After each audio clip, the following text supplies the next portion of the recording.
Hello there, and welcome to the Sleepy Computer Scientist. Tonight we're embarking on a gentle journey through time, back to an era when home video games were still finding their voice, when television screens flickered with blocky sprites, and when a new kind of magic was being born in living rooms across America.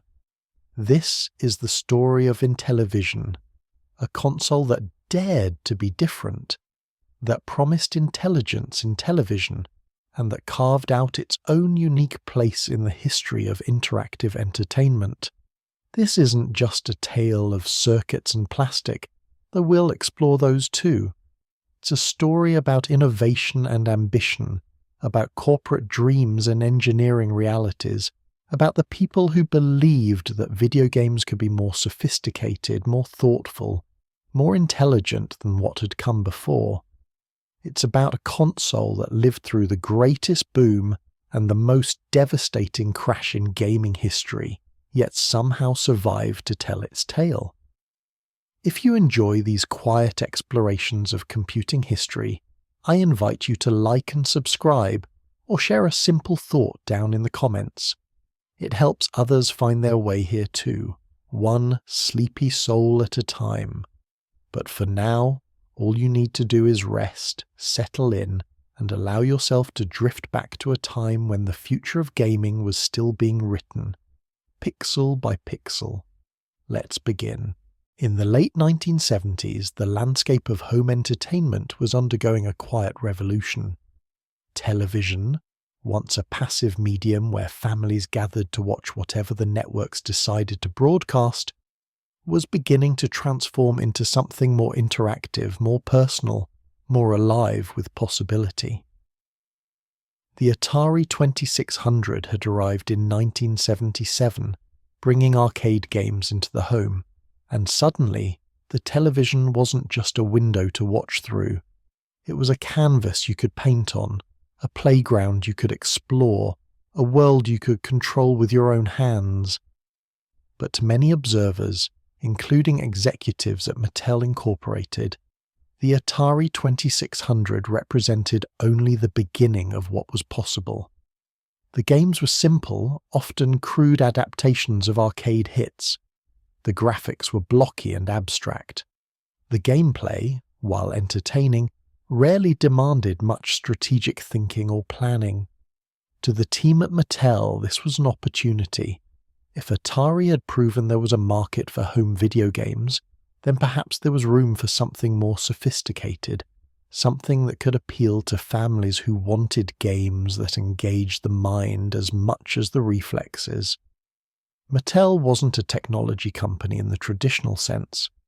Founded in 1945, they had built their empire on toys, Barbie dolls, Hot Wheels cars, and countless other playthings that had become fixtures of American childhood. They understood fun, they understood families, and most importantly, they understood how to market products to parents. This understanding would prove crucial in the years to come. Where Atari positioned itself as the cutting edge of entertainment, Mattel would position Intellivision as the intelligent choice for families who cared about quality. The story of Intellivision's creation begins not in a boardroom, but in the minds of engineers who saw possibilities that others had overlooked. In 1978, Mattel established a small electronics division tasked with exploring opportunities in the emerging video game market. The division was led by Richard Chang, a marketing executive who had the vision to see that video games weren't just a fad, but the future of home entertainment. Chang assembled a team of engineers and designers who would be given an unusual amount of freedom to create something truly different. The technical leadership fell to David Chandler, a talented engineer who understood that superior hardware would be the key to differentiating Mattel's system from Atari's. Chandler brought in other key figures, including Don Daglow, who would go on to design some of the system's most memorable games, and a team of programmers who were willing to push the boundaries of what home consoles could do. This team worked in relative obscurity for months, designing, prototyping, and refining what would eventually become the Intellivision master component. The name itself was carefully chosen. Intelligent Television, shortened to Intellivision, sent a clear message about how this system would be different. This wasn't just about fast reflexes and high scores, this was about games that required thought, planning, and strategy. It was a bold claim, and one that the hardware would need to support. The team knew that to justify the name, they would need graphics that were sharper, colours that were richer, and gameplay possibilities that were more diverse than anything Atari offered. The hardware architecture that emerged from these early design sessions was genuinely impressive for its time. At the heart of the Intellivision was the General Instrument CP1610 processor, a 16-bit chip that gave the system significantly more processing power than the 8-bit systems that dominated the market. This wasn't just a spec sheet advantage. The additional processing power translated directly into gameplay possibilities. More complex artificial intelligence, more sophisticated physics calculations, more detailed simulation of sports and strategy games. But processing power alone wasn't enough. The team knew that visual quality would be crucial to convincing consumers that this system was worth its premium price. They equipped Intellivision with a graphics chip that could display a palette of 16 colours simultaneously, chosen from a master palette of over 100 possible hues. Compare this to the Atari 2600, which could display 16 colours total but only a handful at once, and the advantage becomes clear. Intellivision's worlds would be more colourful, more vibrant, more alive. The system's graphics capabilities extended beyond just colour. Intellivision could generate sprites that were larger and more detailed than what Atari's hardware allowed. It could handle more moving objects on screen at once without the flickering that plagued many Atari games. The background graphics, too, were more sophisticated, using a tile-based system that allowed for detailed playfields without consuming precious processing resources. These technical advantages weren't just numbers on a spec sheet. They would translate into games that looked and felt more advanced, more polished, more worthy of the premium price Mattel planned to charge. Sound was another area where the Intellivision team invested significant effort. While the Atari 2600 produced sounds through a relatively simple audio chip that generated basic tones and noise, Intellivision's sound hardware was more capable. It could produce 3 channels of sound simultaneously, allowing for richer musical compositions and more complex sound effects. In practice, this meant that Intellivision games could have background music that actually resembled melodies, sound effects that had more character and personality, and an overall audio experience that felt less like blips and bloops and more like actual music. But perhaps the most distinctive and controversial aspect of the Intellivision hardware was its controller. Where Atari had given players a simple joystick with a single button, Mattel's designers created something entirely different. The Intellivision controller featured a numeric keypad with 12 buttons, 4 side buttons, and a directional disc that could sense 16 different directions of input. Overlays could be inserted to label the numeric keys for different games, allowing each title to have its own custom control scheme. The controller was ambitious, perhaps too ambitious. In theory, it offered tremendous flexibility, allowing for more complex games with more varied inputs. In practice, it was divisive. The directional disc, while precise, didn't have the satisfying mechanical feedback of a traditional joystick. It required a light touch, which some players found uncomfortable or imprecise. The numeric keypad, while offering more buttons than any competing system, could be confusing, especially for younger players, and the overall design, with its flat layout and hard plastic construction, wasn't as ergonomic as it could have been. These design choices would spark endless debates in the years to come. Defenders of the Intellivision controller argued that it enabled types of gameplay that were impossible on other systems. Sports games could include play selection. Strategy games could offer complex commands. The system could support games with real depth and sophistication. Critics countered that the controller was unintuitive, uncomfortable, and that many of its features went unused in most games. Both perspectives held truth. The Intellivision controller was a bold experiment in interface design, with all the successes and failures that experiments entail. As the hardware came together through 1978 and early 1979, another crucial aspect of the system was taking shape: the launch games. Mattel understood that hardware specifications alone wouldn't sell consoles. They needed software that demonstrated why those specifications mattered. They needed games that couldn't be replicated on competing systems, games that would make players understand why they should choose Intellivision over Atari. The launch lineup would include titles designed to showcase different aspects of the system's capabilities.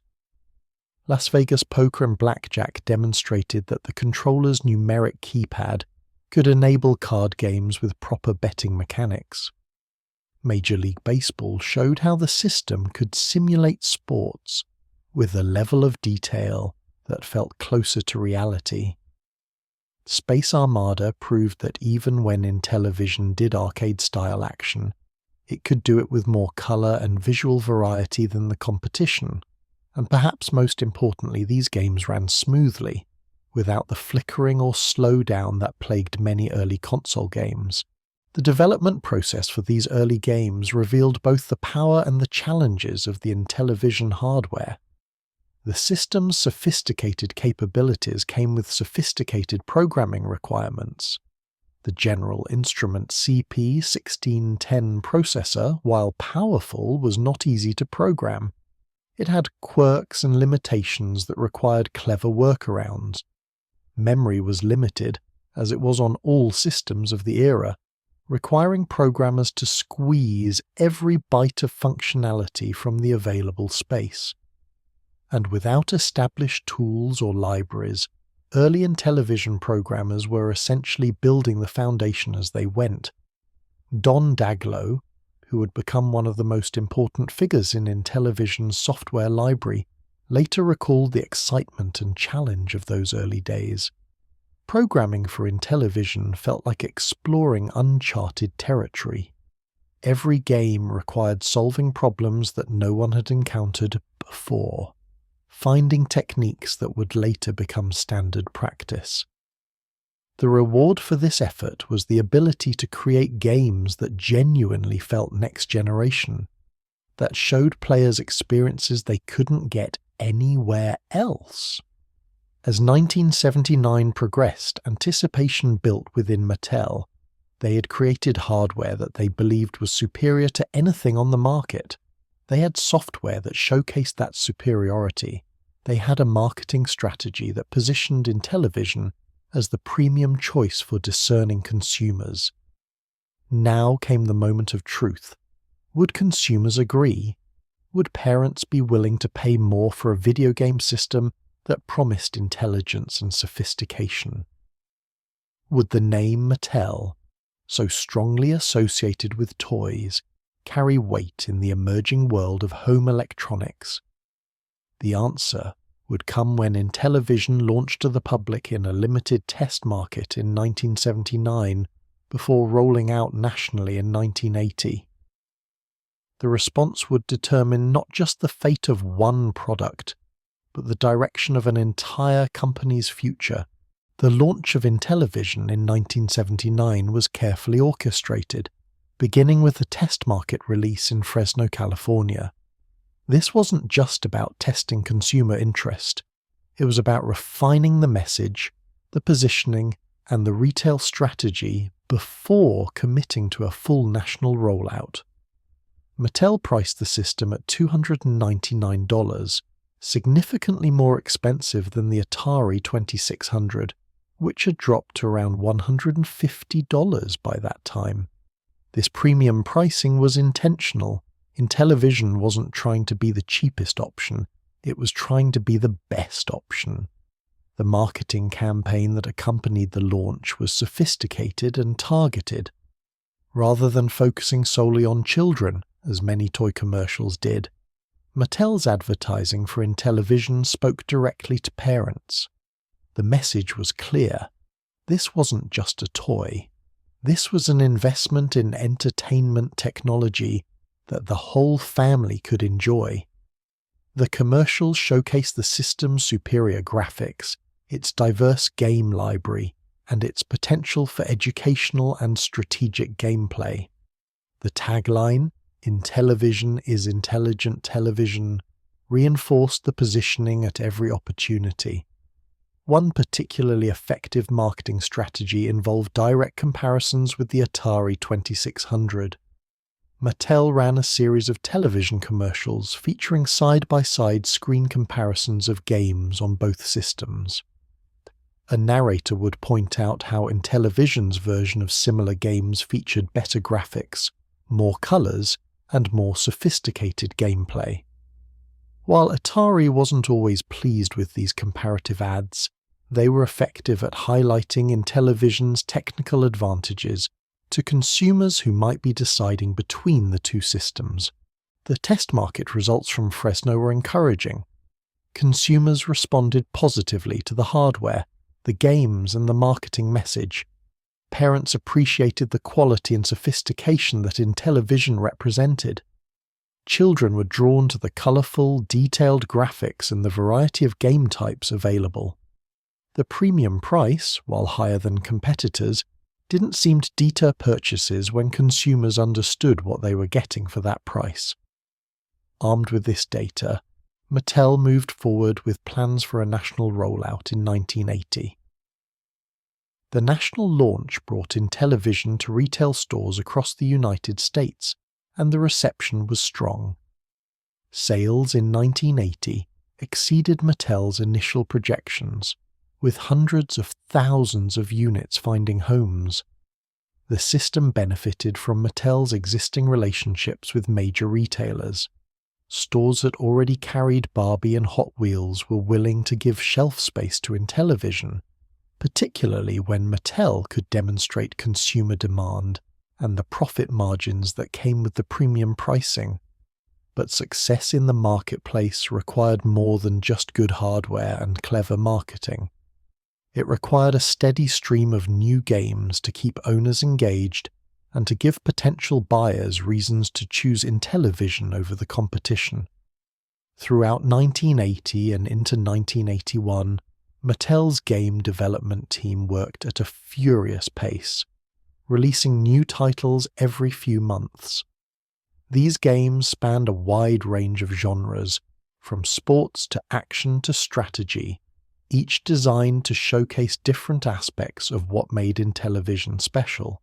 One of the breakthrough titles that demonstrated Intellivision's capabilities was Major League Baseball, designed by Don Daglow. This wasn't just another sports game.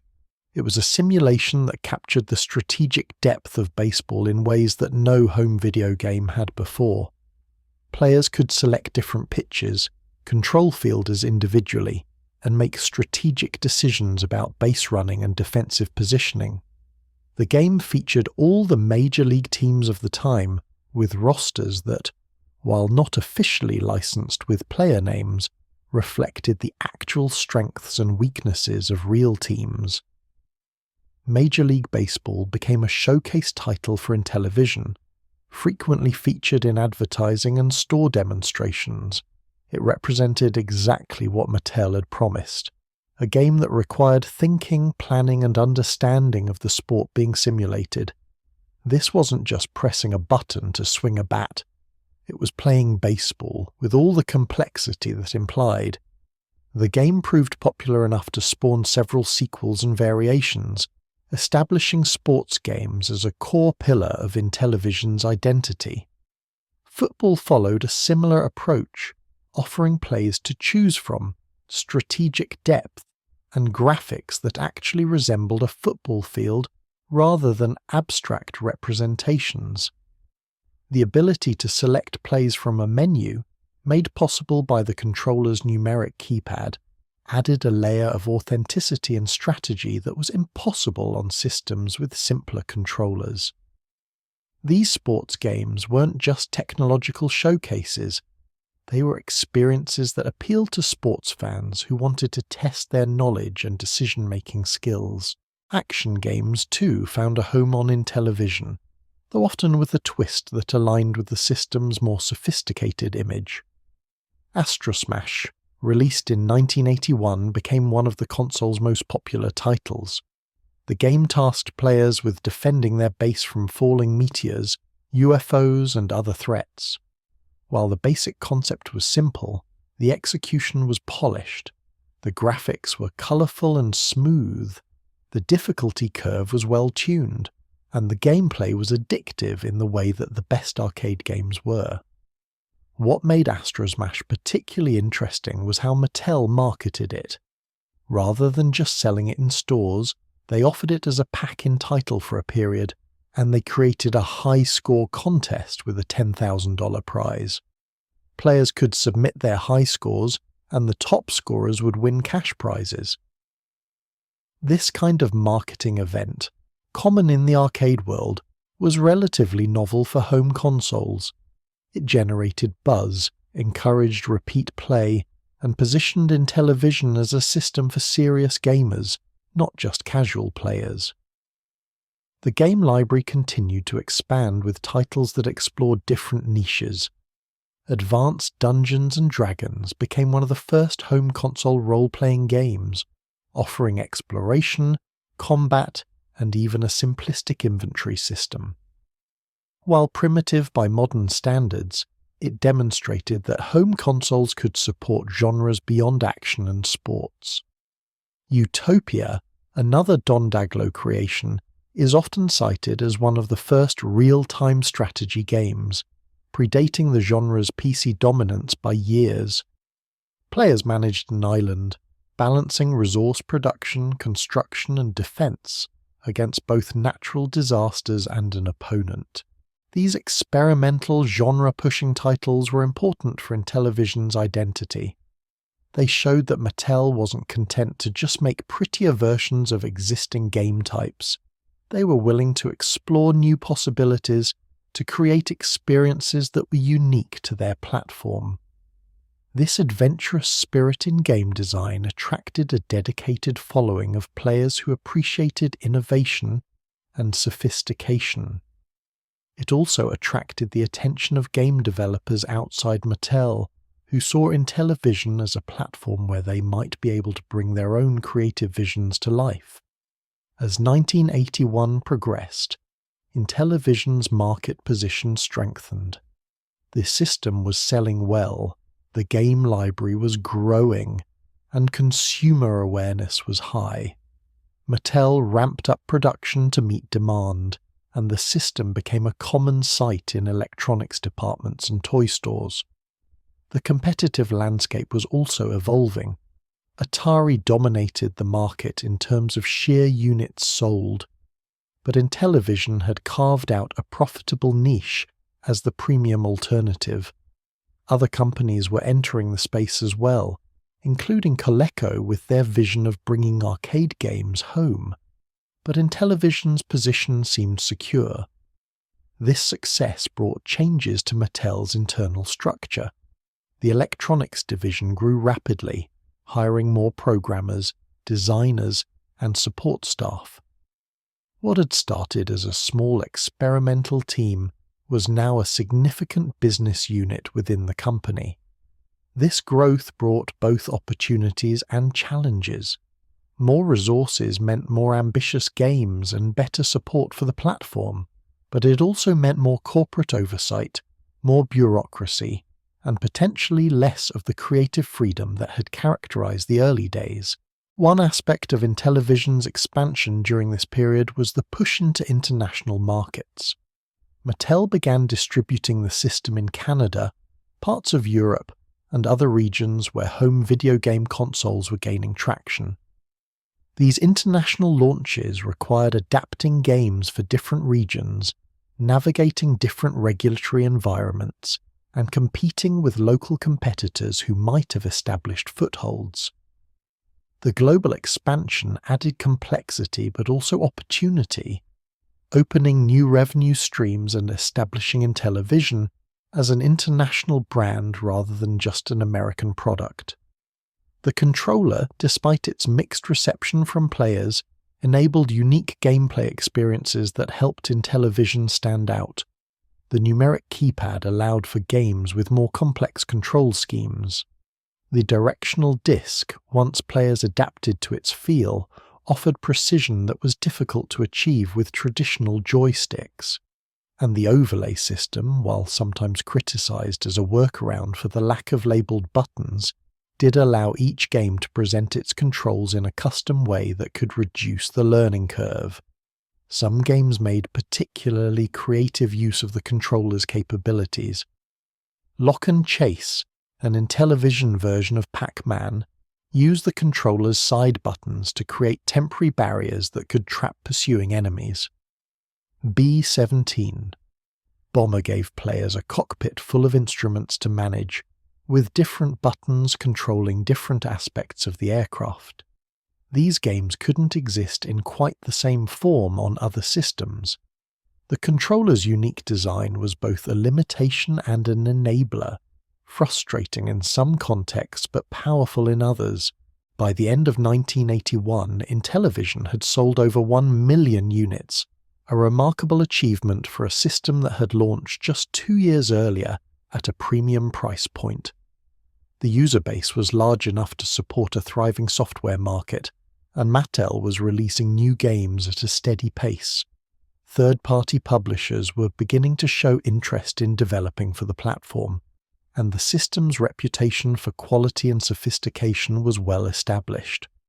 From a business perspective, Intellivision was a success story, proving that there was room in the market for a premium gaming product. But success brought new challenges. Atari, feeling pressure from Intellivision's comparative advertising and growing market share, was preparing new systems of its own.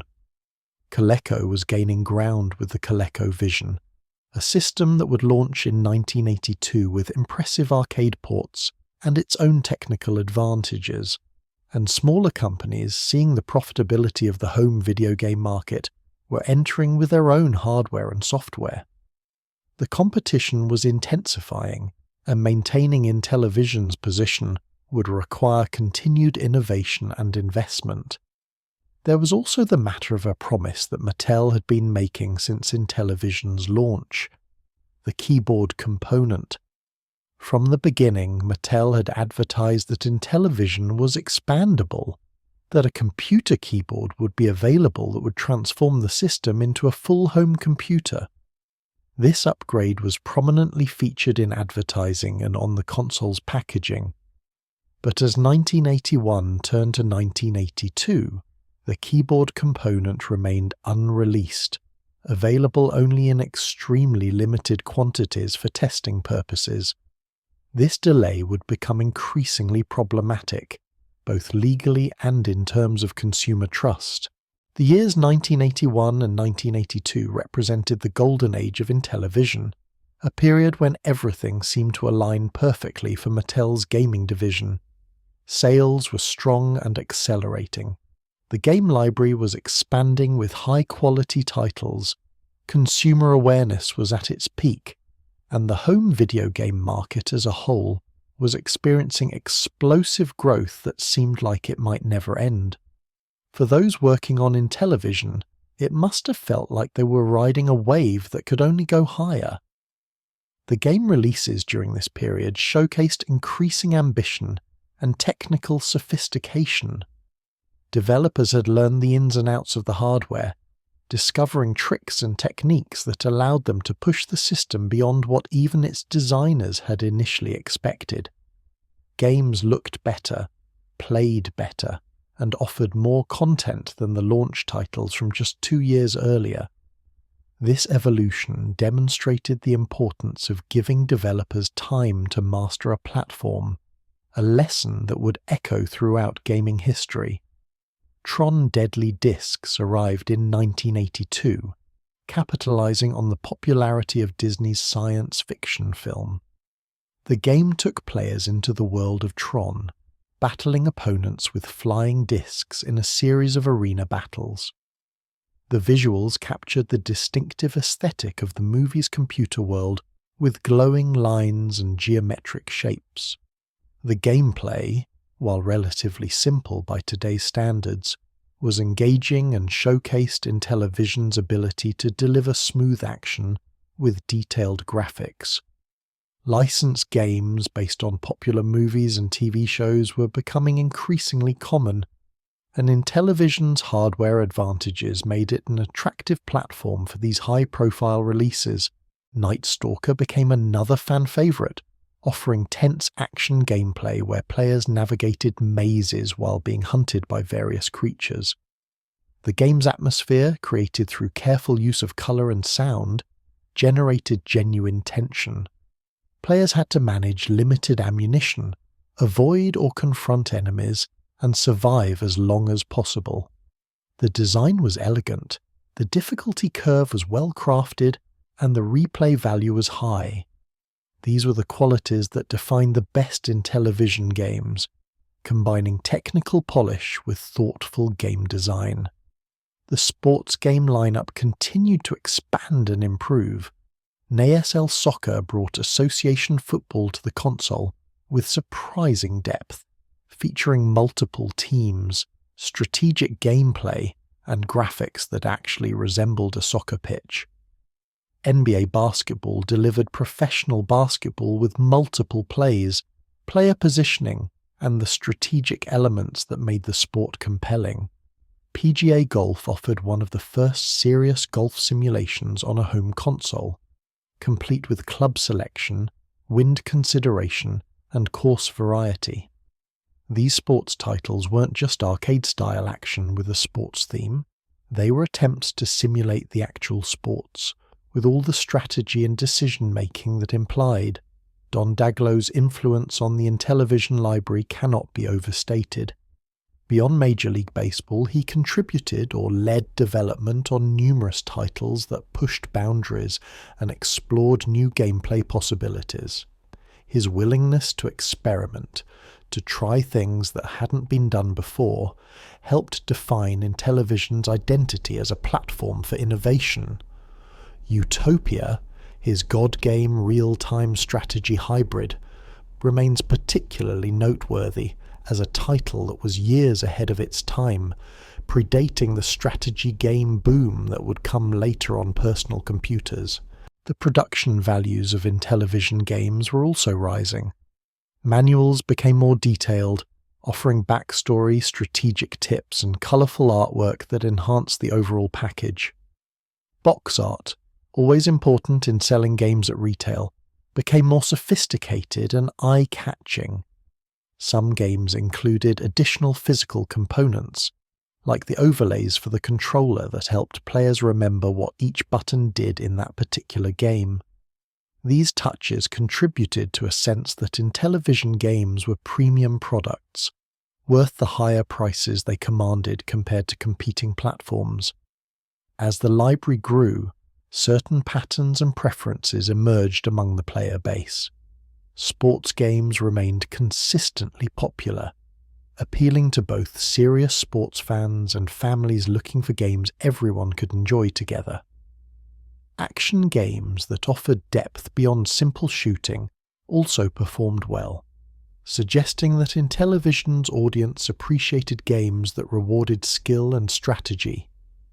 Meanwhile, the more experimental titles, while critically praised, sometimes struggled commercially, indicating that even Intellivision's more sophisticated audience had limits to how far from mainstream tastes they were willing to venture. Mattel's marketing during this golden age reflected confidence and ambition. the company continued its comparative advertising against Atari, highlighting Intellivision's superior graphics and gameplay in commercial after commercial.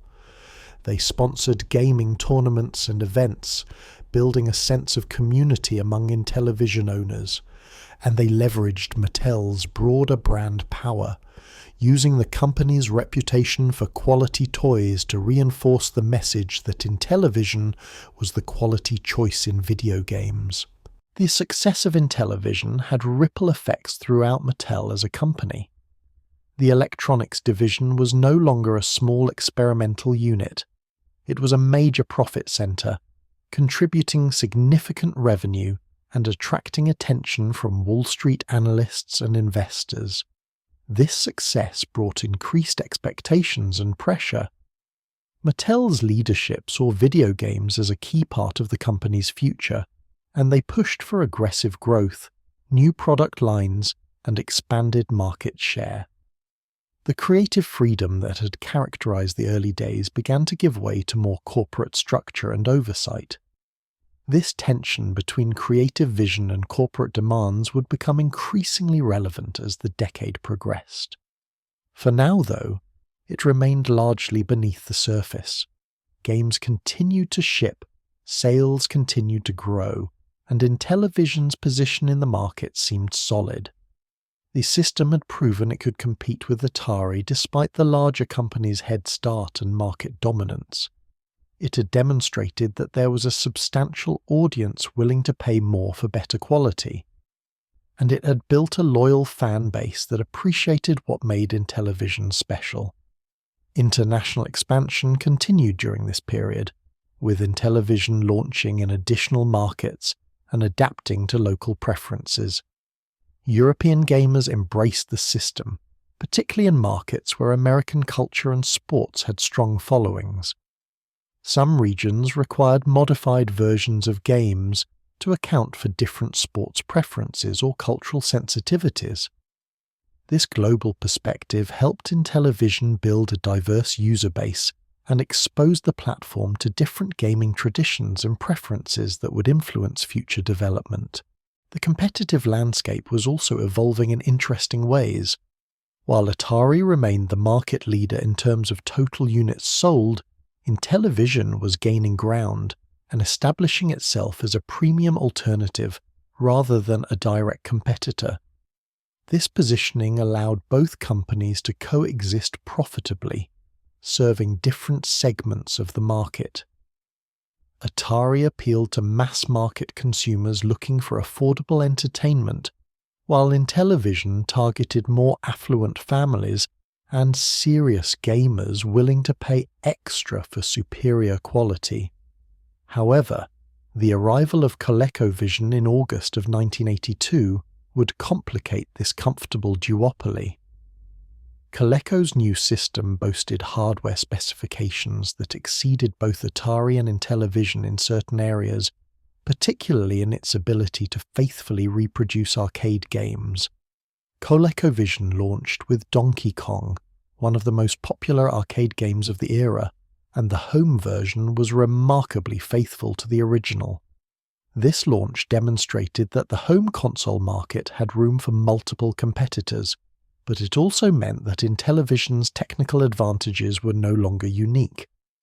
Mattel responded to this new competition by accelerating game development and investing in even more sophisticated titles. They also began exploring partnerships and licensing deals that could bring popular brands and franchises to Intellivision. The goal was to maintain the system's reputation for quality while also broadening its appeal to prevent ColecoVision from capturing too much of the premium gaming market. This balancing act would require careful navigation and continued investment in both hardware and software development. One area where Intellivision maintained a clear advantage was in voice synthesis technology. Mattel developed and released the IntelliVoice voice synthesis module in 1982, a peripheral that plugged into the console and enabled games to produce digitized speech.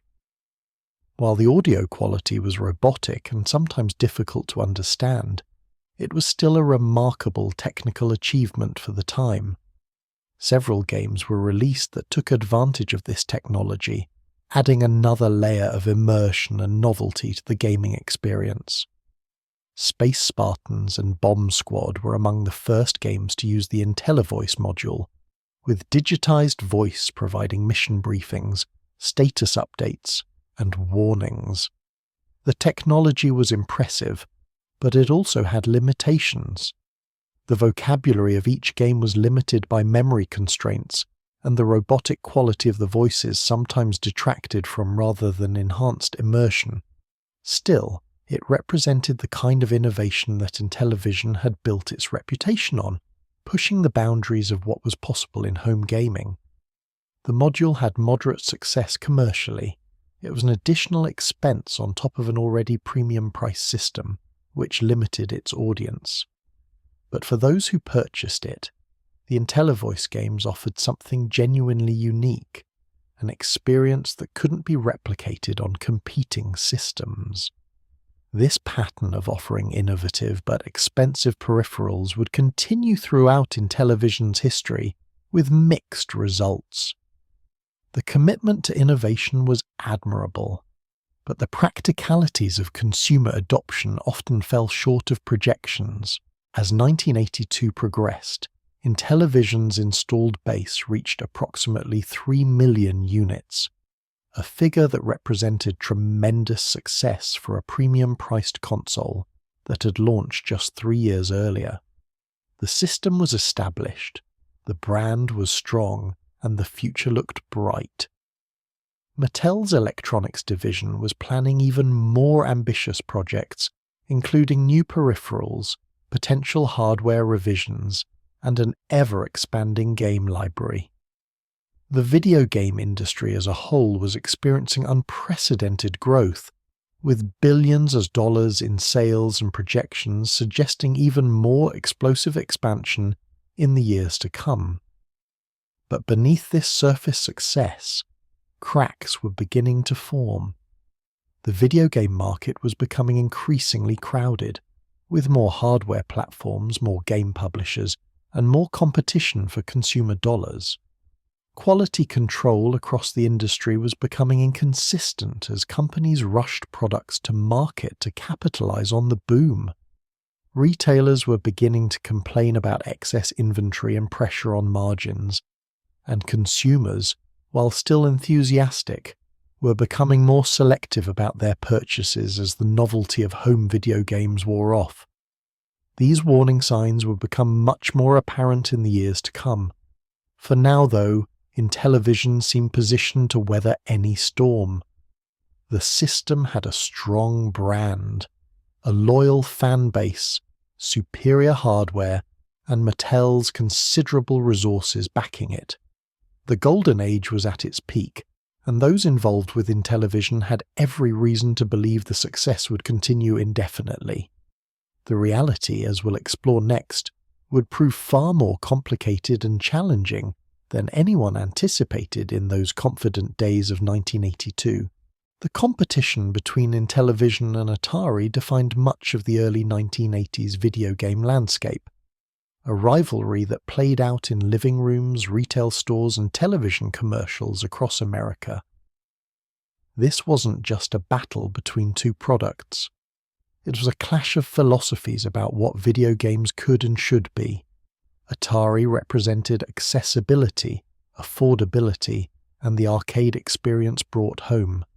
Intellivision represented sophistication, quality, and games designed specifically for the home environment rather than ported from arcades. Mattel's comparative advertising strategy was both effective and controversial. The commercials showing Intellivision and Atari games side by side were hard-hitting and direct. They didn't just imply that Intellivision was better, they showed it pixel by pixel, comparing graphics, counting colours, and highlighting gameplay differences. Atari, understandably, wasn't pleased with this approach. They filed legal challenges, argued that the comparisons were unfair or misleading, and fought back with their own advertising emphasizing their larger game library and broader third-party support. These advertising wars actually benefited both companies in some ways. The constant comparisons kept both brands in the public consciousness and reinforced the idea that video games were important enough to argue about. Consumers who might have been on the fence about purchasing a system were presented with clear differences and encouraged to choose based on their priorities. Did they value graphics and sophistication? Intellivision. Did they value variety and affordability? Atari. The market was large enough that both could prosper even while competing directly. The technical advantages that Intellivision held over the Atari 2600 were genuine and significant. In direct comparisons, Intellivision games consistently showed richer colors, more detailed sprites, and smoother animation. The 16-bit processor allowed for more complex game logic and artificial intelligence. The sound capabilities, while not dramatically superior, did allow for more musical soundtracks.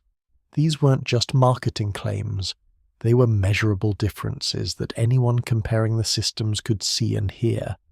However, Atari had advantages of its own that Mattel's advertising tended to downplay or ignore. The Atari 2600 had launched earlier, giving it a larger installed base and more third-party support. The simpler hardware was easier for independent developers to program, which contributed to a much larger and more diverse game library. And the lower price point made Atari accessible to families who couldn't justify spending $300 on a video game system, no matter how sophisticated it was. Atari also benefited from association with arcade culture. Many of Atari's home games were versions of popular arcade titles, and while these ports often made significant compromises due to hardware limitations, they still carried the cachet of arcade branding. Space Invaders, Pac-Man, Missile Command. These were names that casual consumers recognized, and having them available at home was appealing even if the home versions didn't match arcade quality. Intellivision, by focusing more on original titles designed for home play, missed out on some of this arcade-driven excitement. The rivalry extended beyond just hardware and software to the company's overall approaches to the business. Atari, owned by Warner Communications, had the backing of a major entertainment conglomerate and the financial resources that came with it. They could afford aggressive pricing, extensive marketing campaigns, and the risk of developing new hardware. Mattel, while a successful toy company, wasn't as large or as diversified as Warner. This meant Mattel had to be more careful with their investments and more strategic in how they competed. One area where Mattel made a conscious decision to differentiate was in the presentation and packaging of their products. Intellivision game boxes were larger and more substantial than Atari's. The artwork was more detailed, often featuring painted illustrations rather than simple graphics. The manuals included more extensive backstory and instructions, treating games as sophisticated products worthy of detailed documentation. This premium presentation reinforced Intellivision's positioning and justified the higher prices, but it also added to production costs. The controller debate continued throughout this period of competition. Atari's joystick was simple, intuitive, and instantly familiar to anyone who had played arcade games. Intellivision's controller remained divisive, praised by some for its flexibility and precision, criticized by others for its complexity and ergonomics. Mattel released a more traditional joystick adapter for Intellivision, acknowledging that some players and some games were better suited to conventional controls. This flexibility was good for consumers, but also complicated the message about what made Intellivision's control scheme special. As the competition intensified through 1982 and into 1983, both companies escalated their efforts to capture market share. Atari released the Atari 5200, a more advanced system designed to compete directly with Intellivision and ColecoVision.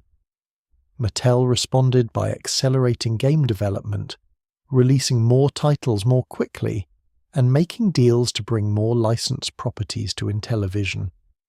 The arms race was expensive for both companies, but seemed justified by the still-growing market.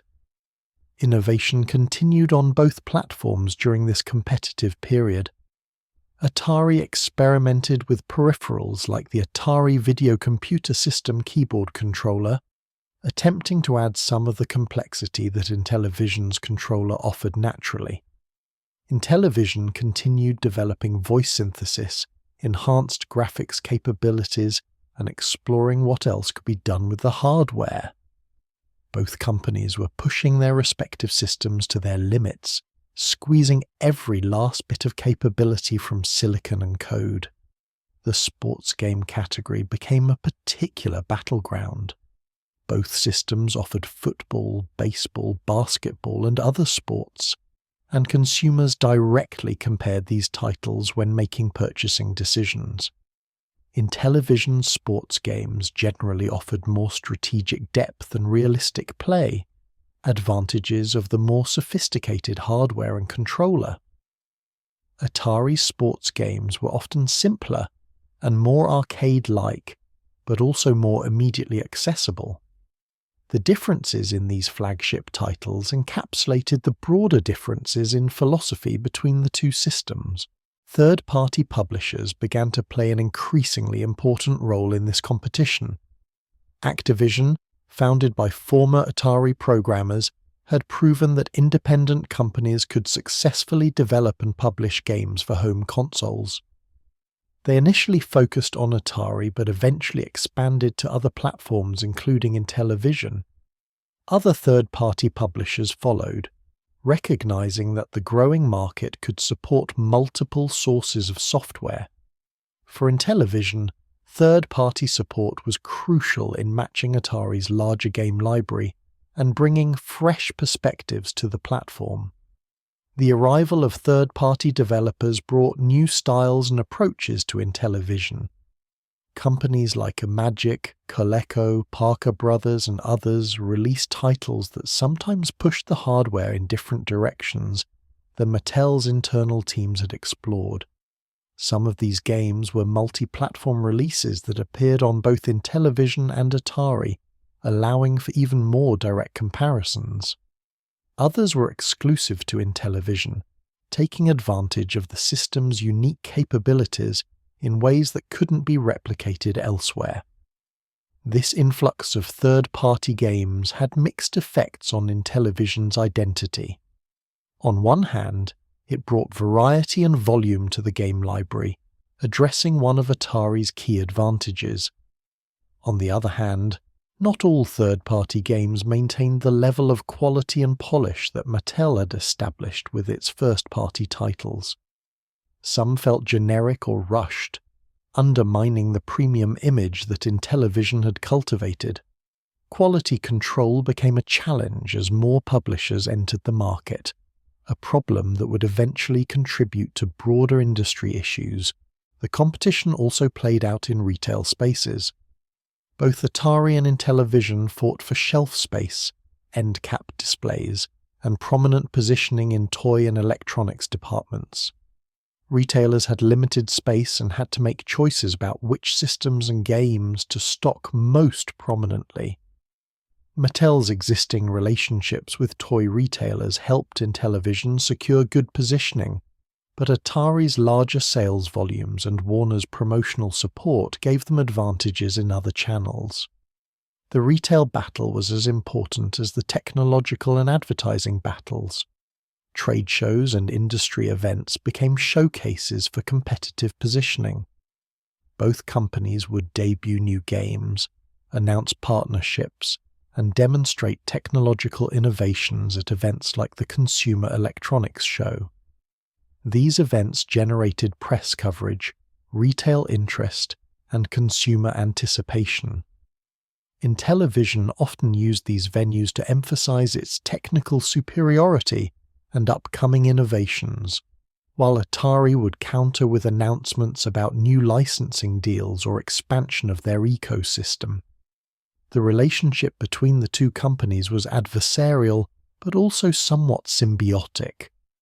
Their competition legitimized home video games as a major form of entertainment rather than a passing fad.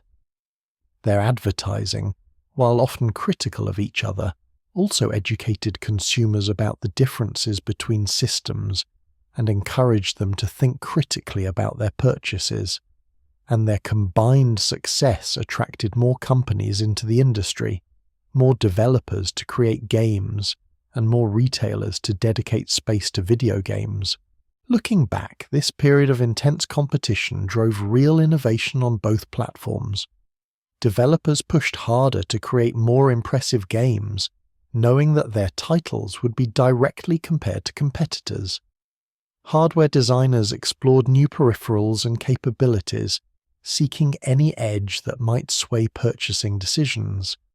And marketers crafted increasingly sophisticated campaigns that treated video games as serious products worthy of detailed analysis and comparison. The competition, while sometimes bitter, ultimately benefited consumers and advanced the medium. By 1983, however, the market dynamics were shifting in ways that would affect both companies dramatically. The rapid growth that had characterized the previous few years was slowing. Retailers were becoming overwhelmed with inventory of mediocre games. Consumers were becoming more selective and skeptical, and new competitors were continuing to enter the market, fragmenting attention and resources. The intense rivalry between Atari and Intellivision, which had seemed so central to the industry's story, would soon be overshadowed by much bigger challenges facing the entire video game market. The innovations and competition of this period established patterns that would influence video game marketing and development for decades to come. Direct comparison advertising, emphasis on technical specifications, focus on exclusive content, and cultivation of brand loyalty all became standard practices in the industry, practices that trace their lineage back to this era when Intellivision and Atari battled for supremacy in living rooms across America. The legacy of their rivalry extends far beyond the specific systems involved, shaping how we think about and discuss video game competition to this day. Among the many stories in Intellivision's history, none is quite as complex or problematic as the saga of the keyboard component. From the system's earliest days, Mattel had promised that Intellivision would be expandable into a full computer through an add-on keyboard unit. This promise was printed on boxes, featured in advertising, and became a key part of how Mattel positioned Intellivision as more than just a game machine. But delivering on this promise would prove far more difficult than anyone initially anticipated, leading to technical challenges, legal troubles, and eventually a compromise solution that satisfied few. The keyboard component was envisioned as a transformative upgrade that would turn Intellivision into a genuine home computer. The specifications were ambitious. The unit would include a full QWERTY keyboard, a built-in cassette tape drive for program and data storage, and its own processor and memory that would work in conjunction with the base Intellivision unit. With the keyboard component attached, Intellivision would be capable of running educational software, productivity applications, and programming tools, not just games. The vision behind this expansion reflected the thinking of the era. In the early 1980s, there was significant interest in home computers for education and productivity. Systems like the Commodore 64, Apple II, and TRS-80 were establishing computers as valuable home devices beyond just gaming. Mattel saw an opportunity to position Intellivision as both a gaming system and a computer. capturing both markets with a single platform. The promise was compelling. Buy Intellivision now for games, and later upgrade it into a computer for less than buying a separate computer would cost. However, the technical reality of creating the keyboard component proved far more challenging than anticipated. The engineers at Mattel quickly discovered that building a computer keyboard attachment that could meaningfully expand Intellivision's capabilities required significant new hardware, essentially a second computer integrated with the original console. The cost of manufacturing such a device, even at scale, was high, much higher than the price point Mattel had been suggesting in their advertising, and the technical integration between the keyboard component and the base console presented numerous challenges. Development of the keyboard component dragged on through 1980 and 1981. Mattel would occasionally show prototypes at trade shows or in press materials, always with assurances that release was imminent. But behind the scenes, the project was troubled. The hardware design went through multiple revisions as engineers struggled to balance functionality, cost, and manufacturability. Software development for the platform was difficult, with few programmers having experience with the unusual architecture, and market research was increasingly suggesting that consumers interested in home computers might simply buy a dedicated computer rather than expand their game console. By late 1981, the keyboard component's delayed release was becoming a serious problem for Mattel. The Federal Trade Commission began investigating whether Mattel's continued advertising of the unreleased product constituted false advertising. Consumers who had purchased Intellivision partly based on the promise of computer expandability were becoming frustrated and vocal. And retailers were growing skeptical of Mattel's assurances that the product would finally ship. The situation was untenable and required action. In a limited effort to satisfy legal requirements and quiet critics, Mattel actually did release a small number of keyboard components in 1982. However, this release was extremely restricted, available only through direct mail order, and in such limited quantities that very few consumers actually received one. Estimates suggest that fewer than 5,000 units were ever manufactured and sold to end users. This token release allowed Mattel to claim they had made the product available, but it clearly didn't fulfill the spirit of the promises that had been made to consumers. The keyboard component units that did reach consumers revealed both the ambition and the problems of the project. The hardware was substantial, nearly as large as the Intellivision console itself. When connected, the two units together formed a significant footprint on an entertainment center or desk. The keyboard was functional and reasonably comfortable for typing. The cassette drive worked, though it was slow by even the standards of the era, and the expanded memory and processing power did enable new types of software. Several programs were developed for the keyboard component, primarily educational and productivity titles. These included a financial planning application, a music composition tool, and various educational programs covering subjects like mathematics and geography.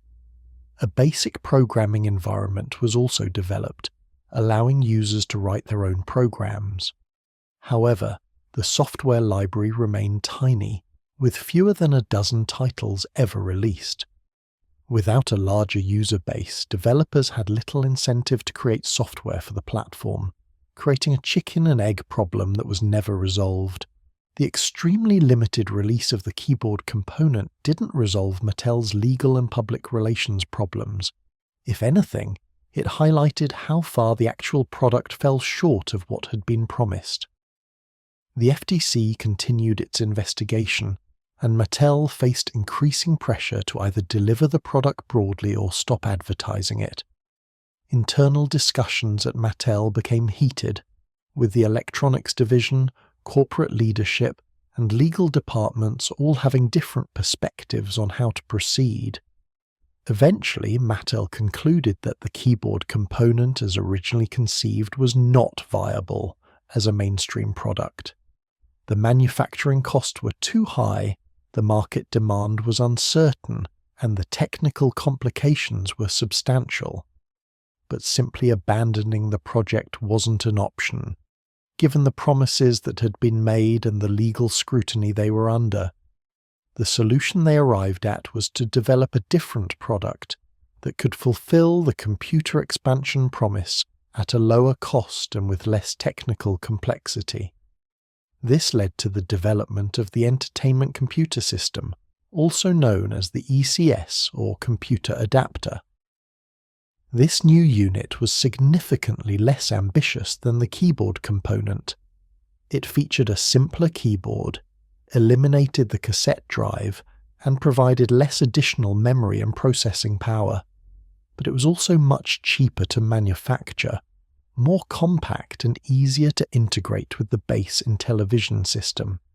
The ECS was positioned as a computer expansion that would bring educational and productivity software to Intellivision, without the complexity and cost of the full keyboard component. The ECS was released in 1983, years after computer expandability for Intellivision had first been promised. The unit cost around $60, far less than the keyboard component would have been. It connected to the Intellivision console through the standard cartridge slot and added a ribbon cable connection for the simpler membrane keyboard. The system could run educational software, simple programming environments, and a small number of games designed to take advantage of the expanded capabilities. Reception to the ECS was mixed at best. Consumers who had been waiting years for the promised computer expansion were often disappointed by the compromises evident in the final product. The membrane keyboard was far less pleasant to use than a full mechanical keyboard. The lack of a built-in storage device meant that programs and data couldn't be easily saved, and the expanded capabilities, while real, were modest compared to what dedicated home computers offered. Many reviewers and consumers felt that the ECS was a half measure, a product created more to satisfy legal requirements than to deliver a compelling user experience. From a business perspective, the ECS sold poorly. By 1983, the home computer market was maturing rapidly. Systems like the Commodore 64 offered impressive capabilities at reasonable prices, with large software libraries and strong developer support. Consumers interested in a home computer could buy a Commodore or Atari computer for only moderately more than an Intellivision plus ECS would cost, and get a much more capable and well-supported platform. The window of opportunity for Intellivision to compete in the computer market, if it had ever truly existed, had largely closed. The software library for the ECS remained limited throughout its brief commercial life. Most titles were educational, covering subjects like typing, mathematics, and geography. A few productivity tools were released, including a simple word processor and a music keyboard program. And some games were created that used the ECS's expanded capabilities, though these were few and generally not among the system's most memorable titles. The small user base meant that developing for ECS was never a priority for most game publishers. The entire keyboard component and ECS saga represents one of the more unfortunate chapters in Intellivision's history. What began as an ambitious vision to create a truly expandable entertainment and computing platform devolved into a series of compromises, delays, and disappointing releases. The episode damaged Mattel's credibility with consumers, attracted negative attention from regulators, and consumed significant engineering and financial resources that could have been directed toward other projects. In retrospect, it's clear that Mattel would have been better served by either delivering a robust computer expansion early or never promising one at all.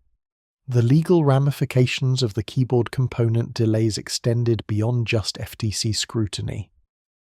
Mattel faced class action lawsuits from consumers who alleged they had been misled by promises of computer expandability.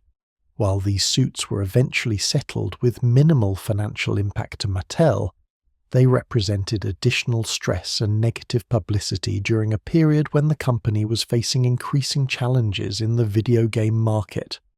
The settlements typically involved providing refunds or credits to consumers who had purchased Intellivision based on the computer expansion promises. Interestingly, the keyboard component and ECS did lead to some technological innovations that had value beyond the products themselves. The development work done on these systems expanded Mattel's engineers' understanding of computer architecture, memory management, and software development. Some of the techniques and solutions discovered during this work would be applied to later Intellivision projects and even to entirely separate Mattel products. Innovation, even when it doesn't result in commercial success, often generates knowledge and experience that proves valuable in other contexts. The promise of computer expandability also influenced how some consumers viewed and used their Intellivision systems during this period. Even before any expansion units were available, some users experimented with connecting their consoles to monitors rather than televisions, using them in ways that anticipated computer-like usage. The controller's numeric keypad, while controversial for gaming, made more sense in the context of computer expansion, allowing for text input and command entry in ways that a simple joystick couldn't support. These early experiments with blurring the lines between game console and computer prefigured later systems that would more successfully bridge that gap. Today, the original keyboard component is one of the rarest and most sought-after items among retro gaming collectors. With fewer than 5,000 units produced, and many of those likely lost or discarded over the decades, surviving units command high prices when they appear on the collector market. Ironically, the very failure that made the keyboard component a commercial disappointment has made it a valuable curiosity for historians and collectors interested in video game history's what-ifs and might-have-beens. As the video game market continued to expand through 1981 and 1982, a new phenomenon emerged that would significantly impact Intellivision and the industry as a whole. Third-party publishers, independent companies creating games for systems they didn't manufacture, began to proliferate. This development transformed the economics and dynamics of the home video game business, bringing new opportunities but also new challenges that would contribute to industry-wide problems. The story of third-party publishing began with Activision, founded in 1979 by former Atari programmers who believed they should receive credit and compensation for their work beyond what Atari was willing to provide. Activision initially focused on creating games for the Atari 2600, demonstrating that independent publishers could successfully develop, manufacture, and market their own cartridges for another company's hardware platform. Atari initially resisted this development, filing lawsuits to try to maintain control over their platform, but ultimately the court sided with the third-party publishers, establishing the legal framework for an open software market. For Intellivision, the rise of third-party publishers represented both a tremendous opportunity and a significant challenge. The opportunity was clear. More companies creating games for Intellivision meant a larger, more diverse game library, which was crucial for competing with Atari's existing advantage in that area. Third parties brought fresh perspectives, different design philosophies, and often substantial resources that could match or exceed what Mattel's internal teams could produce. This influx of talent and content had the potential to greatly strengthen Intellivision's market position. However, third-party publishing also presented challenges. Mattel had less control over the quality of games released for their system. While Mattel's internal development teams maintained certain standards for polish, testing, and design, third-party publishers answered only to market forces. If a rushed or poorly designed game could still sell copies, some publishers were willing to release it, regardless of how it might affect Intellivision's reputation. This lack of quality control would become an industry-wide problem, but it was particularly concerning for a platform like Intellivision that had built its brand on sophistication and quality. Activision was among the first third parties to develop games for Intellivision, bringing over some of their successful Atari titles and creating new games specifically for Mattel's system. Pitfall and River Raid, two of Activision's most successful games, were adapted for Intellivision, though the ports revealed the challenges of cross-platform development. Intellivision's different controller and hardware architecture meant that direct ports were rarely ideal. Games needed to be reimagined to take advantage of Intellivision's capabilities and accommodate its unique control scheme. When done well, this resulted in versions that could rival or exceed the originals. When done poorly, it resulted in awkward, compromised experiences. Imagic was another significant third-party publisher that supported Intellivision enthusiastically.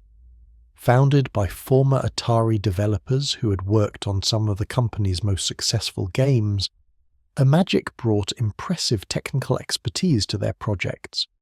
Games like Demon Attack, Atlantis, and Beauty and the Beast showcased what was possible when talented developers fully embraced Intellivision's hardware.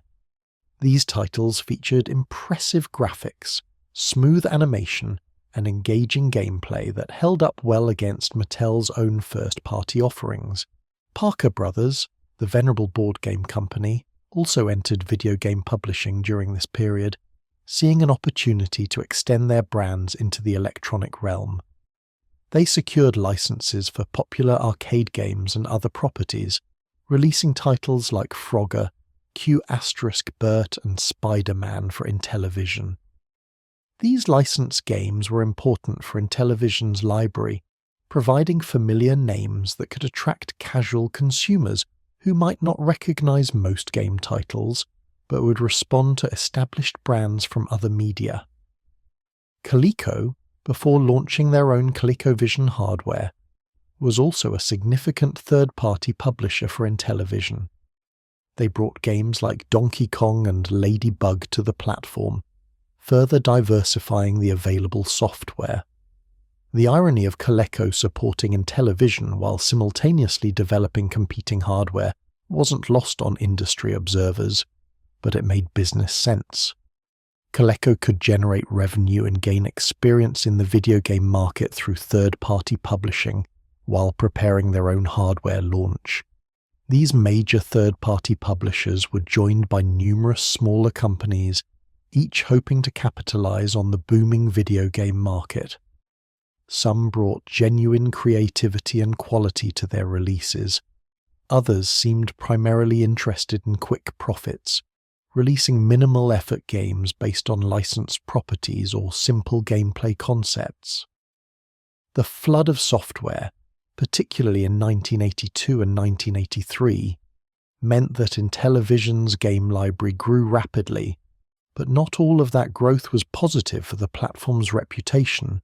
The economic model of third-party publishing created interesting dynamics. Publishers had to purchase manufacturing capacity for cartridges, typically through limited specialized facilities. They had to market their games to retailers and convince stores to stock them alongside first-party titles and games from other publishers.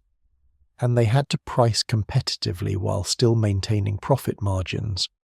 These pressures encouraged high-volume releases, with publishers sometimes prioritizing quantity over quality in hopes that a few hits would compensate for numerous failures. For Mattel, Managing relationships with third-party publishers required a delicate balance. On one hand, they wanted to encourage third-party support to strengthen Intellivision's software ecosystem. On the other hand, they needed to protect their own first-party game sales and maintain the premium image they had cultivated.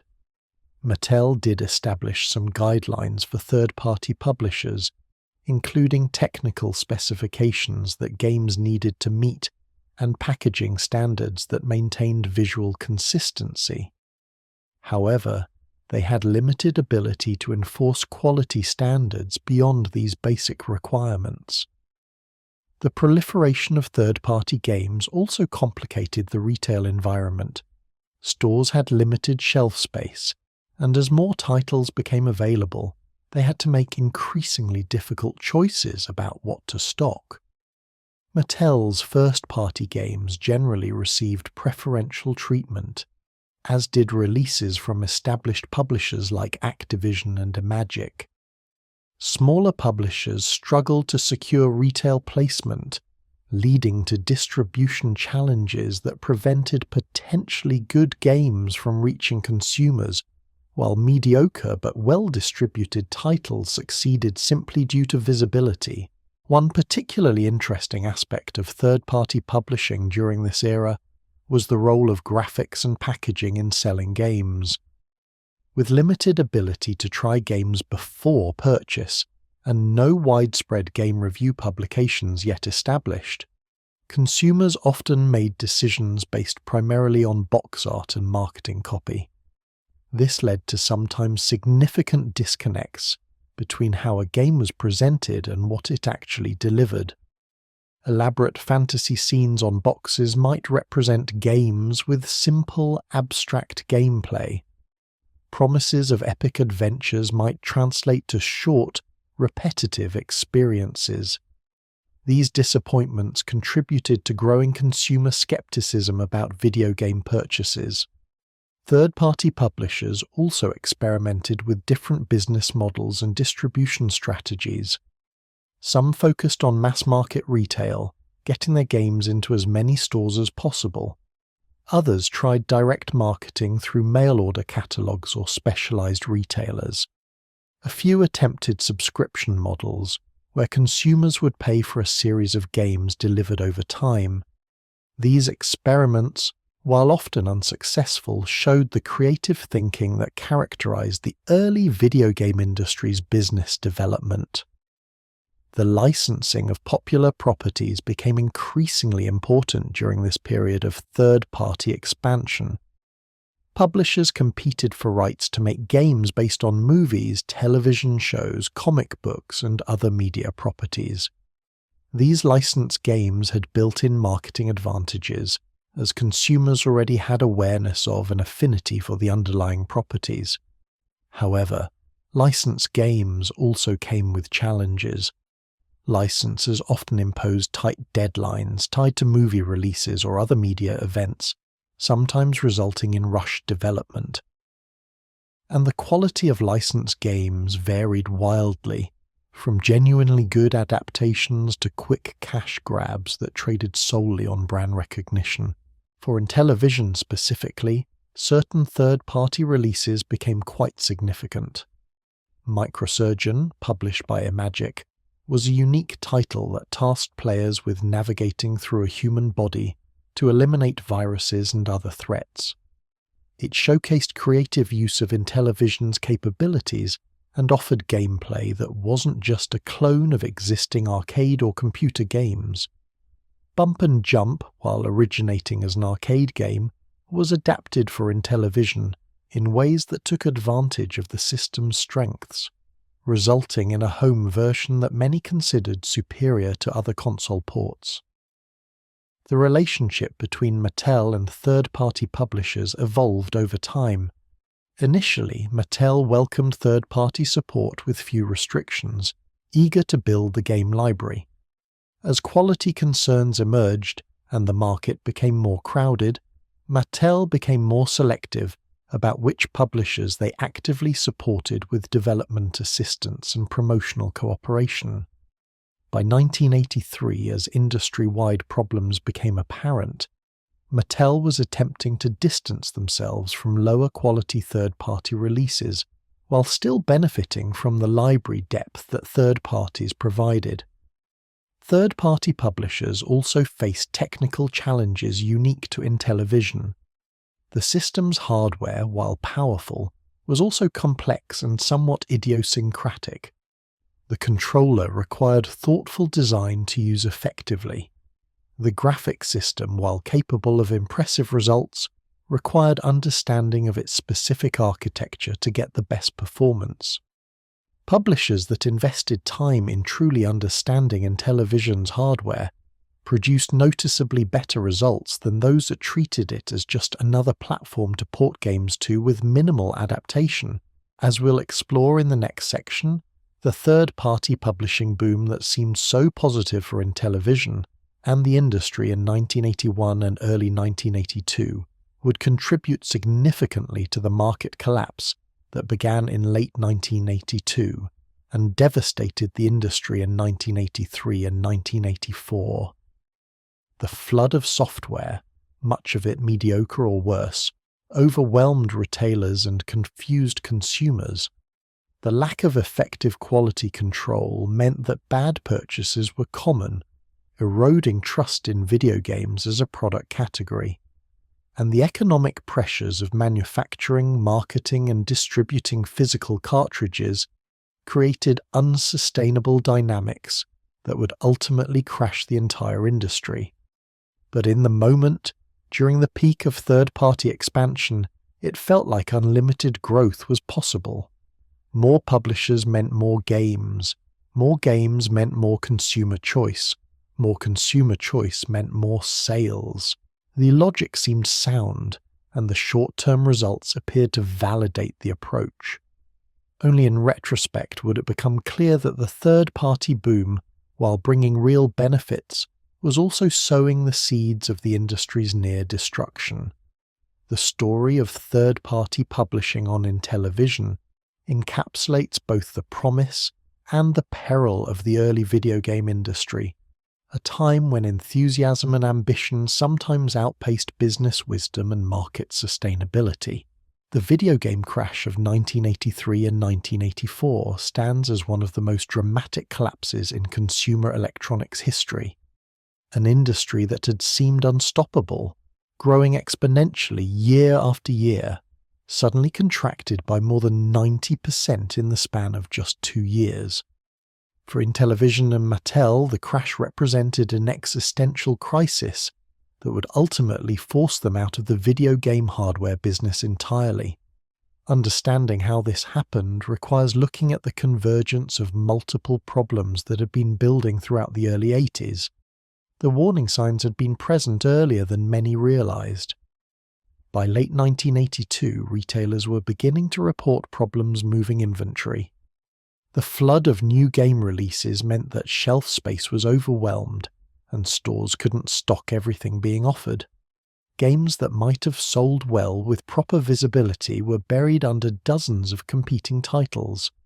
Meanwhile, consumers were becoming more selective, burned by too many disappointing purchases. The reflexive game buying that had characterized the boom years was giving way to more cautious, deliberate shopping behavior. Quality control, or the lack thereof, was a central problem.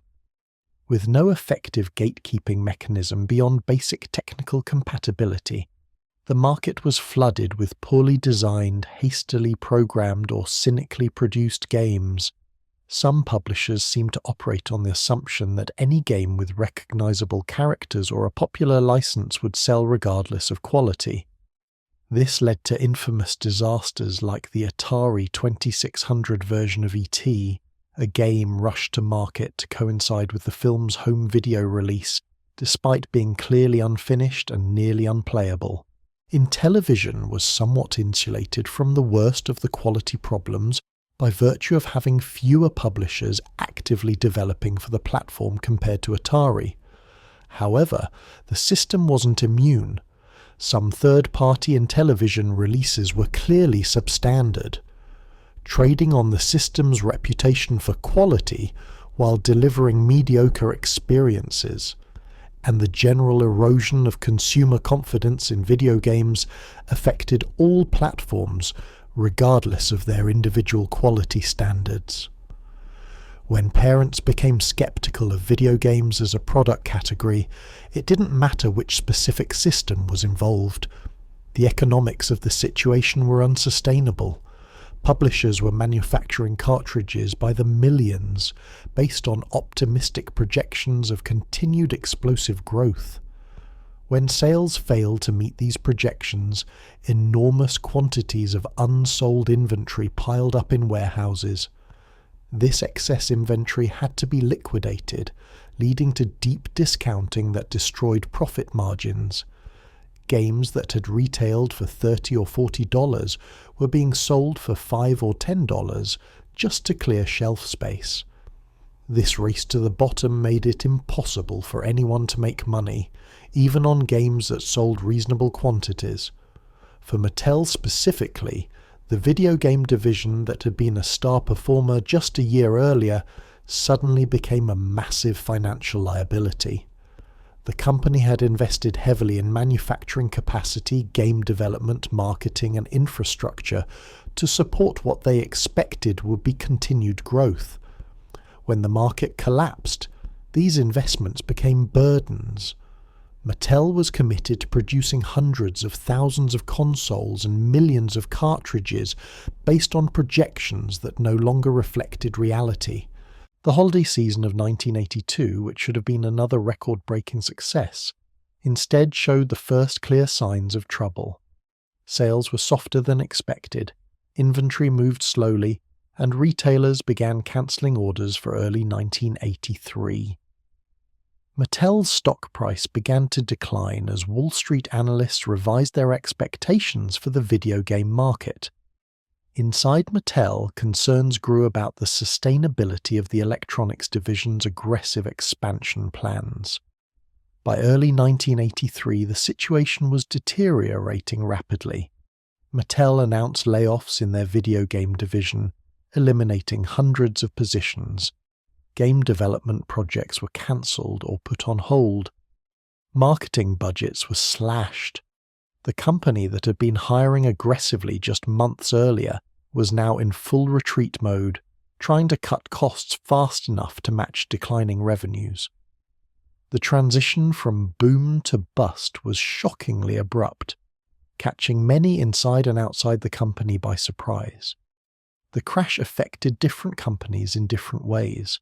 Atari, as the market leader, was hit hardest in absolute terms. Warner Communications, Atari's parent company, reported losses of over $500 million in 1983 alone, largely due to the video game division's collapse. Atari would be split up and sold off in pieces, with the home console division eventually becoming part of Tramiel Technologies. This breakup of the industry's dominant player sent shockwaves through the market and signaled just how severe the crisis had become. For Mattel, the decision ultimately came down to whether to continue fighting to maintain their position in a collapsing market, or to cut their losses and exit the video game business entirely. Through 1983, they attempted to fight, releasing new games, adjusting pricing, and trying various promotional strategies to stimulate demand. But the fundamental problem wasn't solvable through marketing or product development. The market had simply contracted beyond the point where Mattel could profitably operate at the scale they had built to. The company's financial situation grew increasingly dire through 1983. The Electronics Division, which had contributed significant profits in 1981 and 1982, was now reporting massive losses. These losses threatened Mattel's core toy business, raising the possibility that the entire company could be dragged down by the video game division's failure. This was unacceptable to corporate leadership and to shareholders who had not signed up for Mattel to become primarily a video game company. In January of 1984, Mattel made the difficult decision to exit the video game hardware business. They announced they would stop manufacturing the Intellivision console and would be winding down the Electronics Division. Existing inventory would be sold off, but no new hardware would be produced. Game development would continue in a limited fashion to support the installed base, but the aggressive expansion and innovation that had characterized the previous years would end. For all practical purposes, Mattel's involvement in video games was over. The shutdown of Mattel's Electronics Division was handled relatively responsibly compared to some other companies exiting the market. They honored existing commitments to retailers and customers. They provided support for warranty claims and technical issues, and they allowed the INTV Corporation, which we'll discuss in detail in the next section, to acquire the rights and remaining inventory to continue supporting Intellivision owners. This orderly wind down, while still disappointing for fans and employees, at least avoided the complete abandonment that characterized some companies' exits from the market. The human cost of the crash was substantial. Thousands of people lost their jobs across the industry. Talented programmers, designers, marketers, and other professionals who had built careers in video games suddenly found themselves unemployed in a contracting field. Some transitioned to the growing personal computer industry, applying their skills to PC game development or software engineering. Others left the technology sector entirely, their brief careers in video games ending before they could fully develop. For consumers, particularly children and teenagers who had grown up with Intellivision, the crash was confusing and disappointing. Games that had been released just months earlier were suddenly being sold for a fraction of their original price, suggesting that publishers had given up on the market. New releases slowed to a trickle, leaving owners with systems that seemed to have no future. And the general narrative in media was that video games had been a fad that was now ending, with home computers positioned as the future of interactive entertainment. Analyzing the crash from a historical perspective, several factors clearly contributed to the disaster. Overproduction of hardware and software created unsustainable inventory levels. Lack of quality control allowed poor products to damage the entire category's reputation. Market fragmentation across multiple competing hardware platforms divided consumer attention and developer resources. And overly optimistic growth projections led companies to invest beyond what the market could actually support. These factors created a perfect storm that no single company could have weathered alone. Interestingly, the video game market didn't disappear entirely, even at the depths of the crash. In Japan, Nintendo was preparing to launch the Family Computer, or Famicom, which would eventually come to America as the Nintendo Entertainment System and revitalize the industry. On personal computers, games continued to be developed and sold, with companies like Electronic Arts, Origin Systems, and others building successful businesses around PC gaming. And even on the crashed console platforms, small publishers and enthusiasts continued to create games, keeping the flame alive during the dark years. For Intellivision specifically, the crash marked the end of one chapter, but not the end of the story. While Mattel exited the business, the console itself would continue to have a life through the efforts of dedicated fans, the INTV Corporation, and eventually a modern homebrew community. The legacy of innovation and quality that Mattel had established would influence future gaming systems and game design, and the lessons learned from Intellivision's rise and fall would inform how later companies approached the business of console gaming. The crash also served as a harsh lesson about market cycles and the dangers of unchecked growth. The video game industry's explosive expansion in the late 70s and early 80s was real, but it couldn't continue indefinitely at that pace. Eventually, market saturation would be reached, and growth would slow or reverse. companies that had built their business models on assumptions of perpetual rapid growth were unprepared for this reality. The survivors, including eventually Nintendo, would be those that approached the market more conservatively, with better quality control and more sustainable business practices. Looking back, it's tempting to imagine alternative histories where the crash might have been avoided or mitigated. What if quality control had been enforced industry-wide? What if growth projections had been more conservative? What if the market had consolidated around fewer hardware platforms earlier?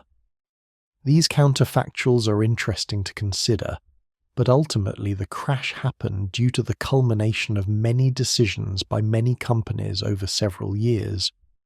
No single intervention could have prevented it, though perhaps it could have been less severe. For Mattel as a corporation, the video game adventure had been costly but not fatal. The company survived, refocused on its core toy business, and eventually returned to profitability. The lessons learned from the Electronics Division's failure informed future diversification efforts, making Mattel more cautious about entering new markets. And despite the financial losses, the Intellivision had established Mattel as a company capable of competing in high-technology markets, an experience that would prove valuable in future decades as electronics became increasingly integrated with traditional toys. When Mattel announced their exit from the video game business in early 1984, it appeared to be the end of the Intellivision story. The crash had claimed another victim, and the console would join the Fairchild Channel F, the Odyssey 2, and other systems in the graveyard of failed gaming hardware. However, a group of former Mattel executives and employees had other plans. They believed that Intellivision still had value, that there was still a market for the system, and that with the right approach, it could continue as a viable product. This belief led to the formation of INTV Corporation and gave Intellivision a second life that would extend the console's commercial availability well into the late 1980s. INTV Corporation was formed in late 1984 by a small team led by Terry Valesky, who had been an executive in Mattel's video game division. The company negotiated to acquire the rights to manufacture and sell Intellivision hardware, along with existing inventory of consoles, controllers, and games. Mattel, eager to be done with the video game business, agreed to terms that allowed INTV to take over the platform. This arrangement gave INTV ownership of the intellectual property they needed, while allowing Mattel to cleanly exit a business they no longer wanted to be in. The challenges facing INTV Corporation were substantial. They were taking over a product line at the absolute nadir of the video game market. Consumer confidence in game consoles was at an all-time low.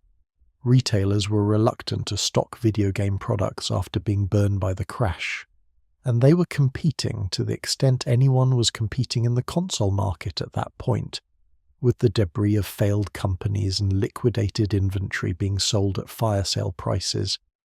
Building a sustainable business under these conditions would require creativity, frugality, and a fundamentally different approach than what had been tried before. INTV's strategy was built around several key principles. First, they would operate with minimal overhead, keeping the company small and lean. Second, they would focus on direct marketing rather than traditional retail distribution, at least initially. Mail-order catalogs, direct response advertising, and word of mouth among existing Intellivision owners would be their primary sales channels.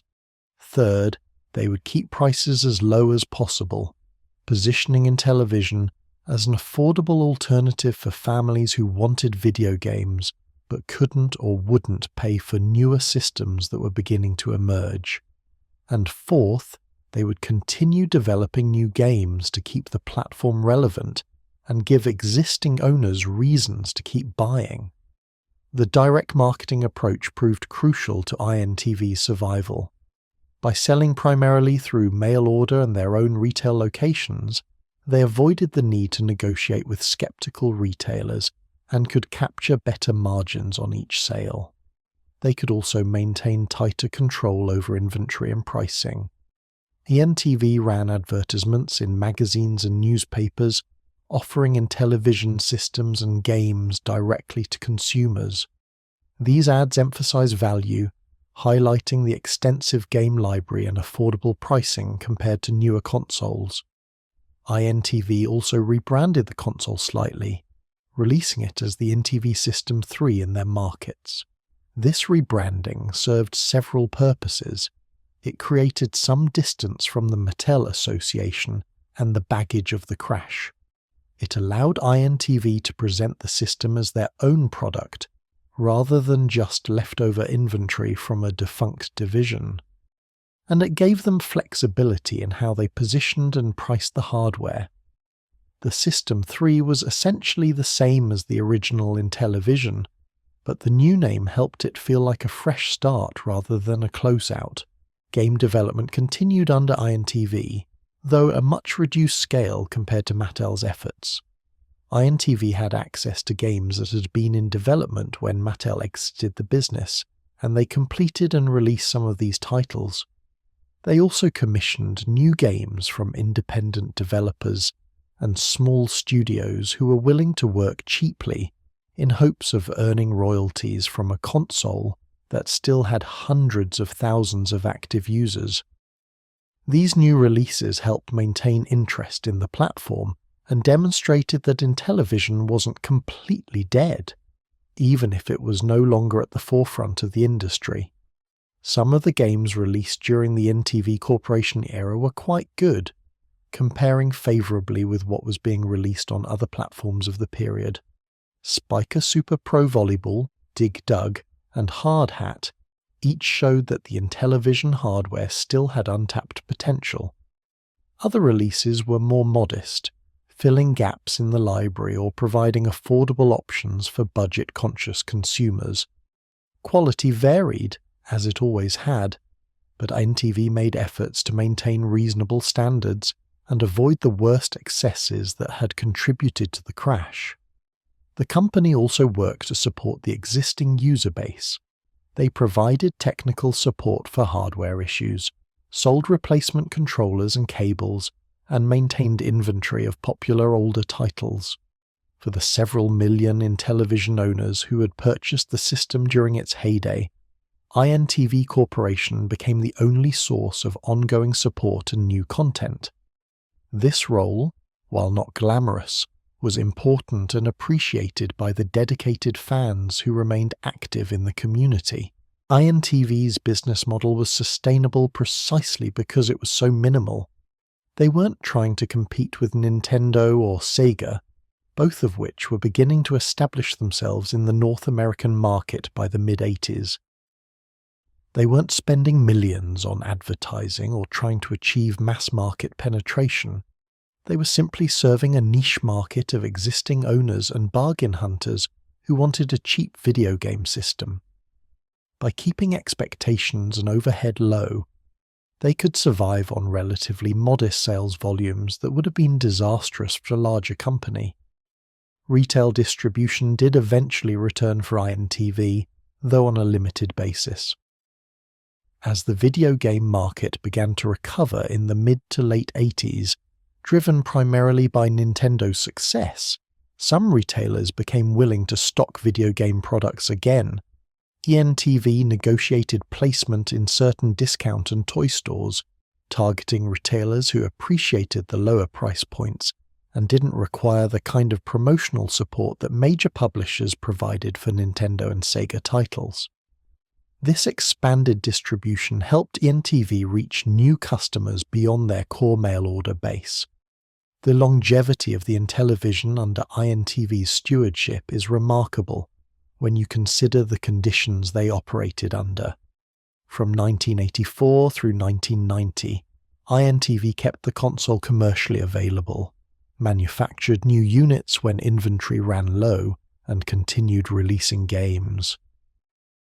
This 6-year run, coming after Mattel's departure and during the depths and recovery of the video game market, represented impressive dedication and business acumen. While INTV never achieved the success that Mattel had at Intellivision's peak, they proved that niche markets could be served profitably with the right approach. Financially, INTV Corporation remained privately held and didn't disclose detailed sales figures, but estimates suggest they sold tens of thousands of consoles and hundreds of thousands of games during their operation.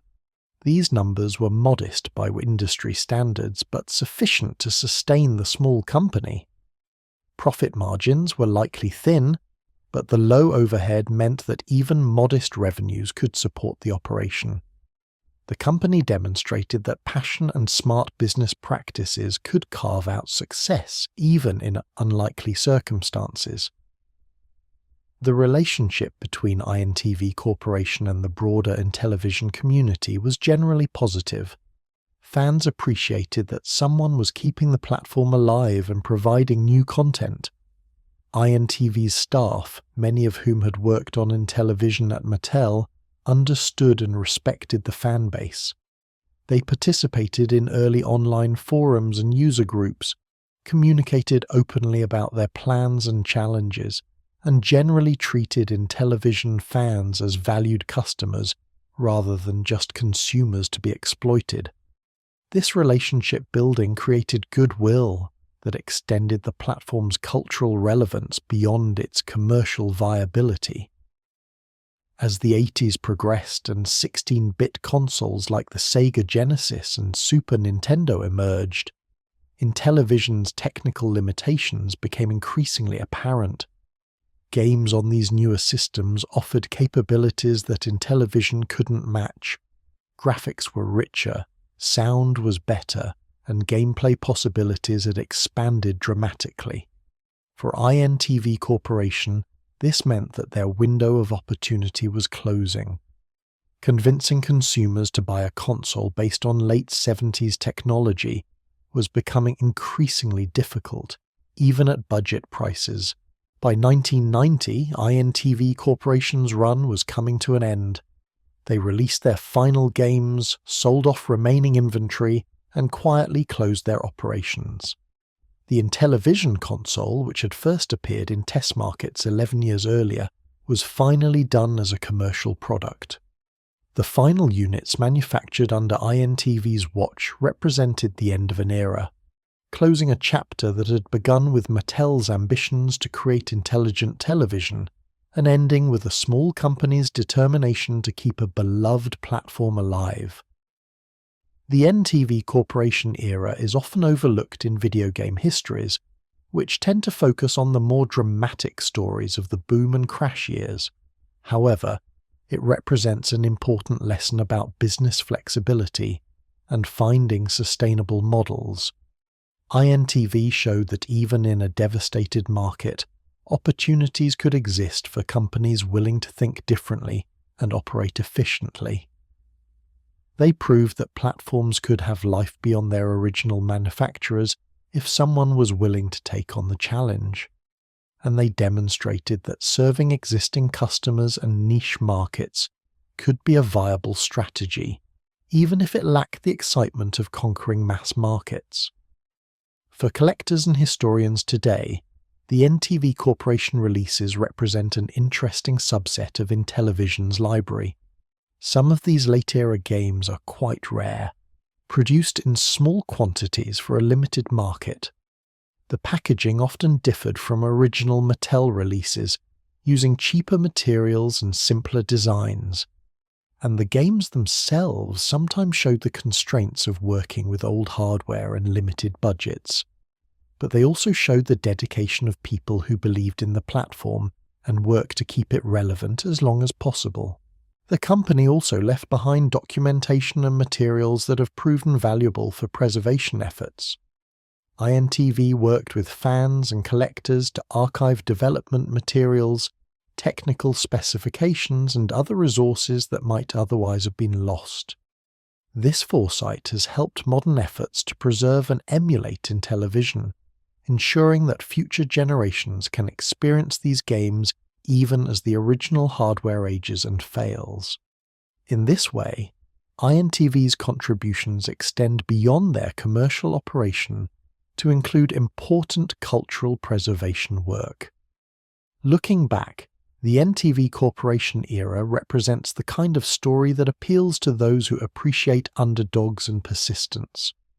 A small group of believers took on a seemingly impossible challenge, keeping a dead platform alive through creativity and determination. They didn't get rich, didn't achieve mainstream success, and didn't change the industry. But they served their niche market well, honoured the platform's legacy, and extended Intellivision's commercial life by 6 years beyond what anyone had expected. In an industry often focused on blockbusters and revolutionary changes, INTV Corporation's story reminds us that smaller-scale success and dedicated service have their own value and merit recognition. The legacy of Intellivision extends far beyond its commercial lifespan or sales figures. While the console may not have achieved the market dominance of some of its contemporaries or successors, its influence on video game design, marketing, and culture remains significant decades after its final units rolled off production lines. Understanding this legacy requires looking at both the specific innovations Intellivision introduced and the broader ways it shaped how we think about interactive entertainment.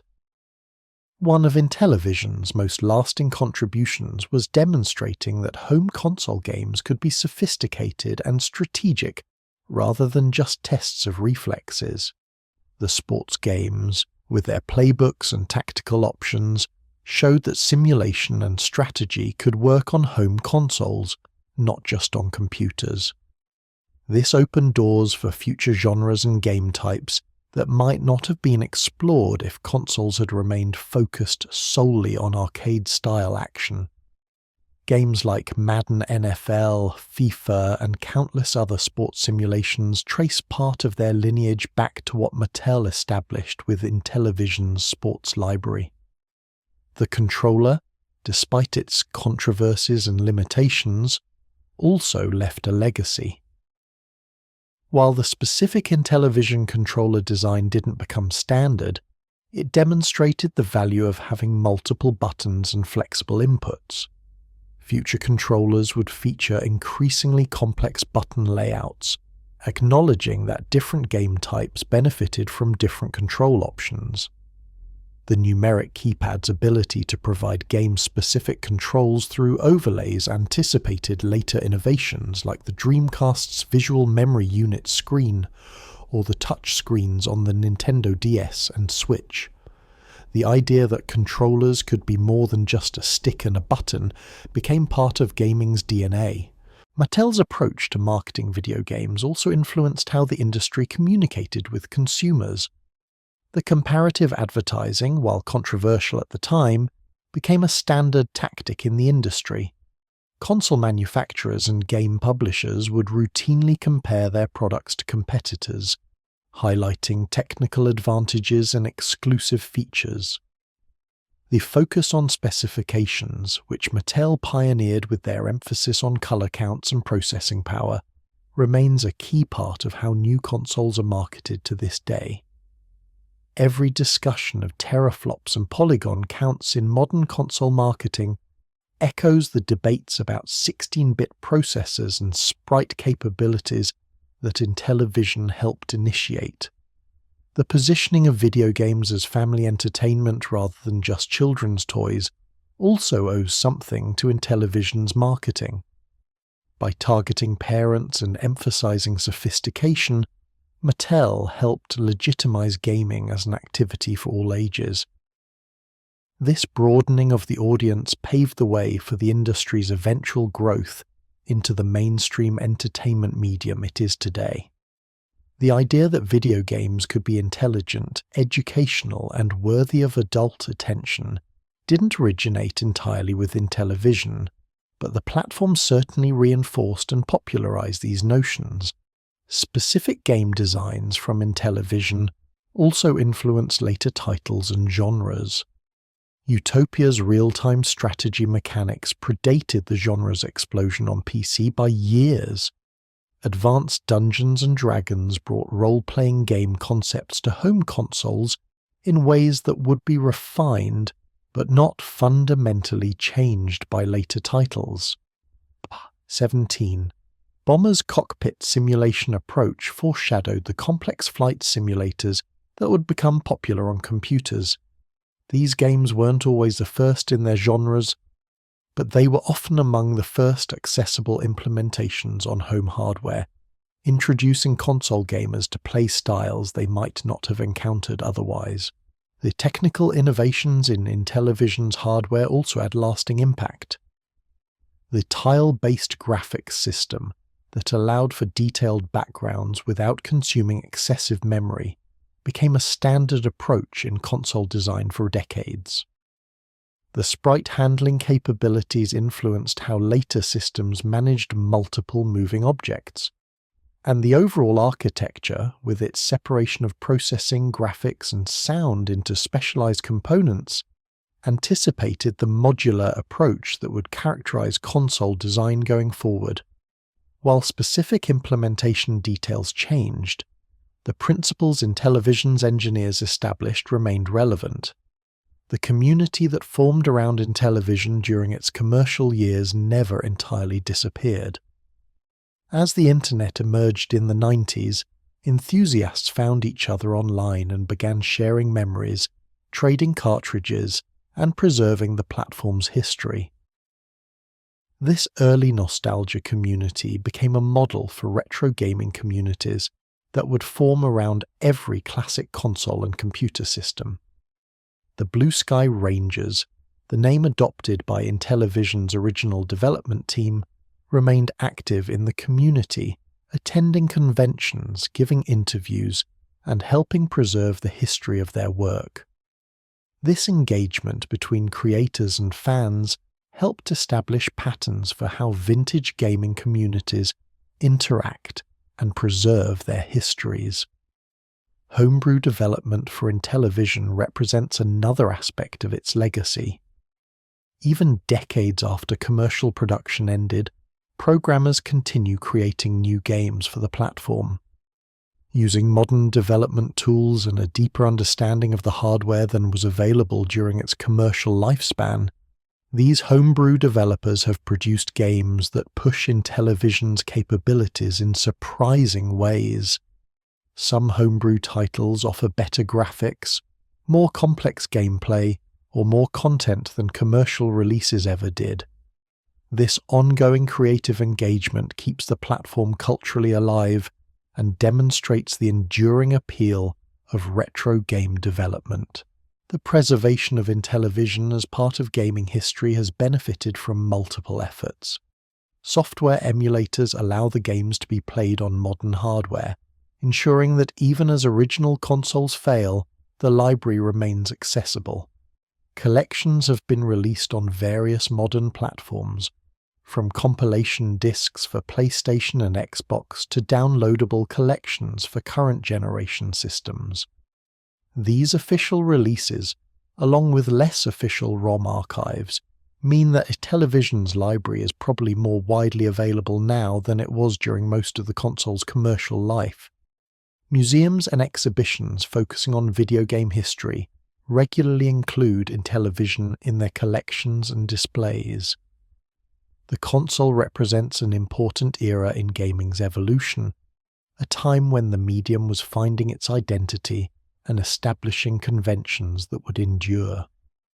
Physical artifacts, from consoles to cartridges to promotional materials, are preserved in collections at institutions like the Strong National Museum of Play in Rochester, New York, and in private collections maintained by dedicated enthusiasts.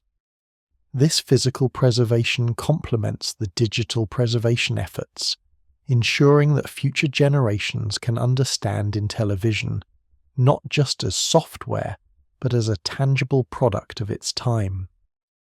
The business lessons from Intellivision's story have also proven enduring.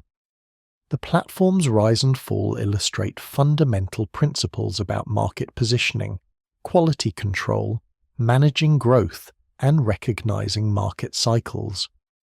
Business schools and industry analysts have used Intellivision and Mattel as case studies in both successful product development and the dangers of overexpansion.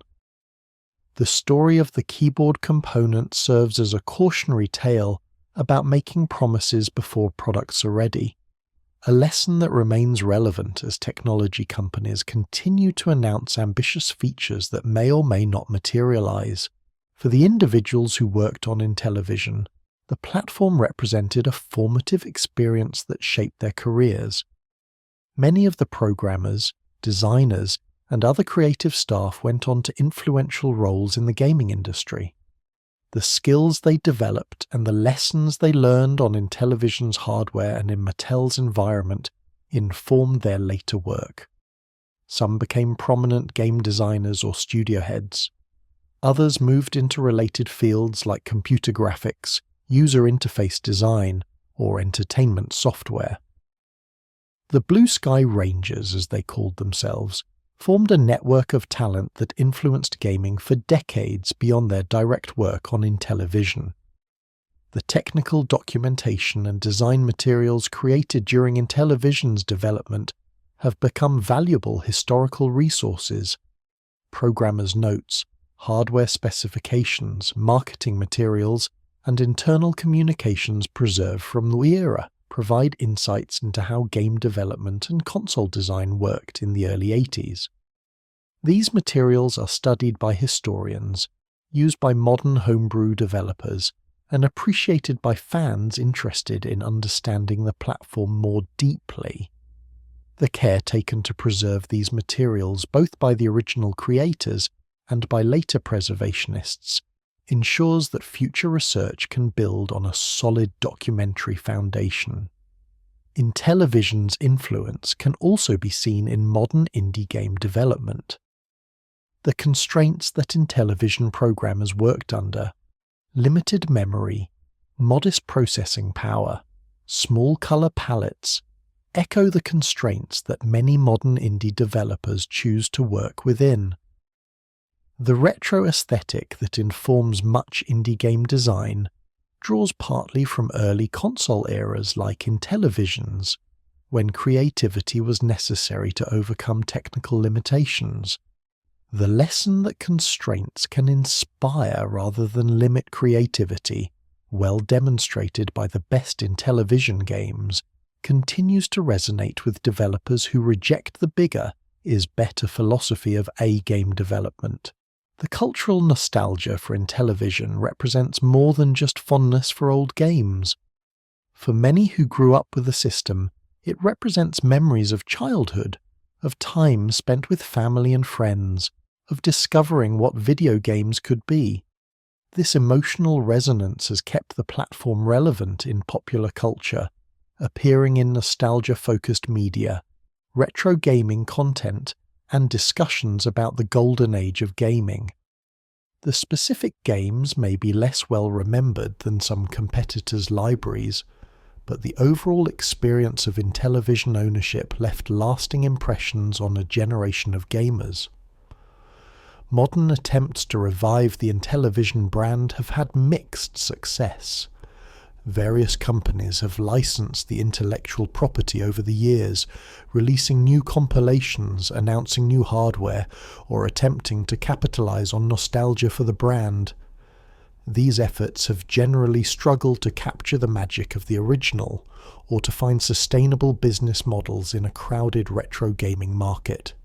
However, they demonstrate the continued recognition value of the Intellivision name and the belief that there remains commercial potential in the brand, even decades after the original platform's demise. The academic study of video game history has embraced Intellivision as an important subject.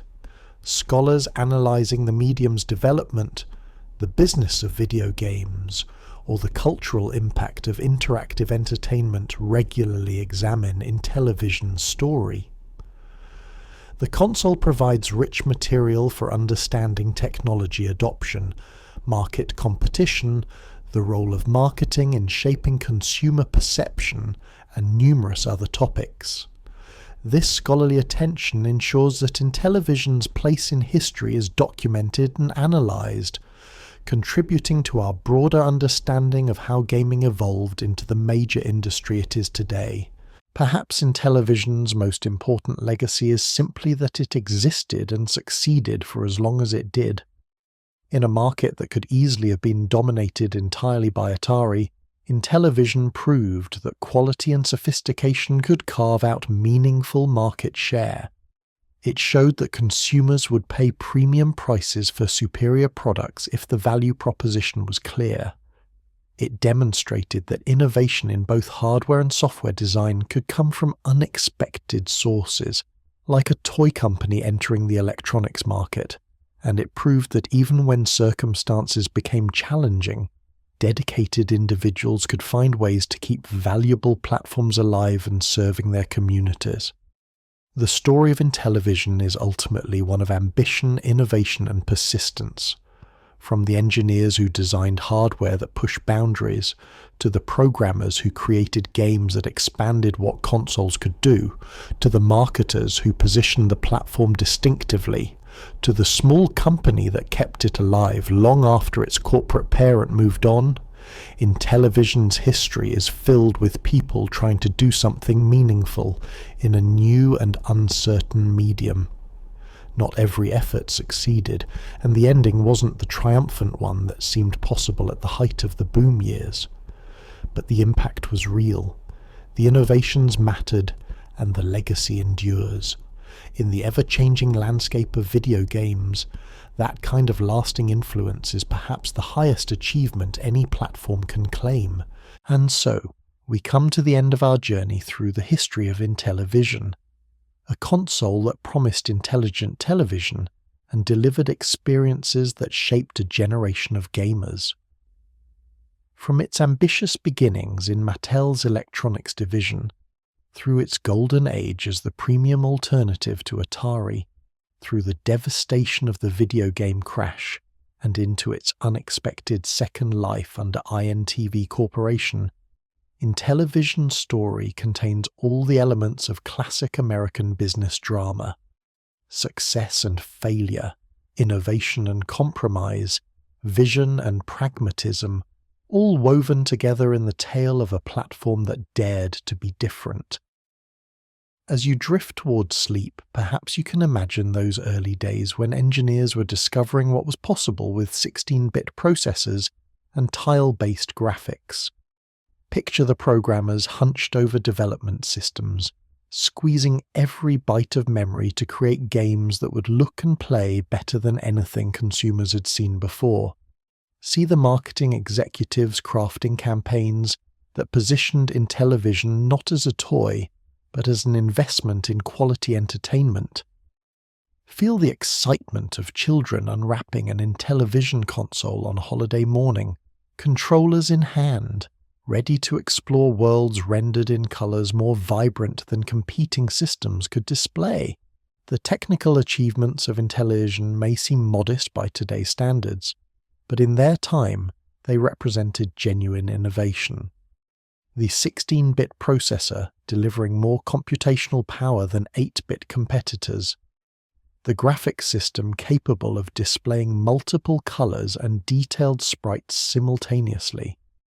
The sound hardware producing musical compositions rather than just simple tones. And the controller, controversial though it was, offering flexibility and options that open new gameplay possibilities. These were not trivial accomplishments. They were the results of talented engineers pushing the boundaries of what consumer electronics could deliver at reasonable prices. The games themselves remain the most visible legacy of Intellivision. From Major League Baseball's strategic depth to Astrosmash's addictive arcade action, from advanced Dungeons & Dragons' early console RPG mechanics to Utopia's pioneering real-time strategy gameplay, Intellivision's library showcased diversity and ambition. Not every game was a masterpiece, and the platform certainly had its share of mediocre or disappointing titles. But the best Intellivision games demonstrated that home consoles could deliver sophisticated, engaging experiences that respected players' intelligence and rewarded strategic thinking. The people behind Intellivision deserve recognition for their contributions to gaming history. The Blue Sky Rangers and the many other programmers, artists, designers, testers and support staff who created the games. The engineers who designed the hardware and overcame countless technical challenges. The marketing professionals who crafted the messaging and positioned the brand.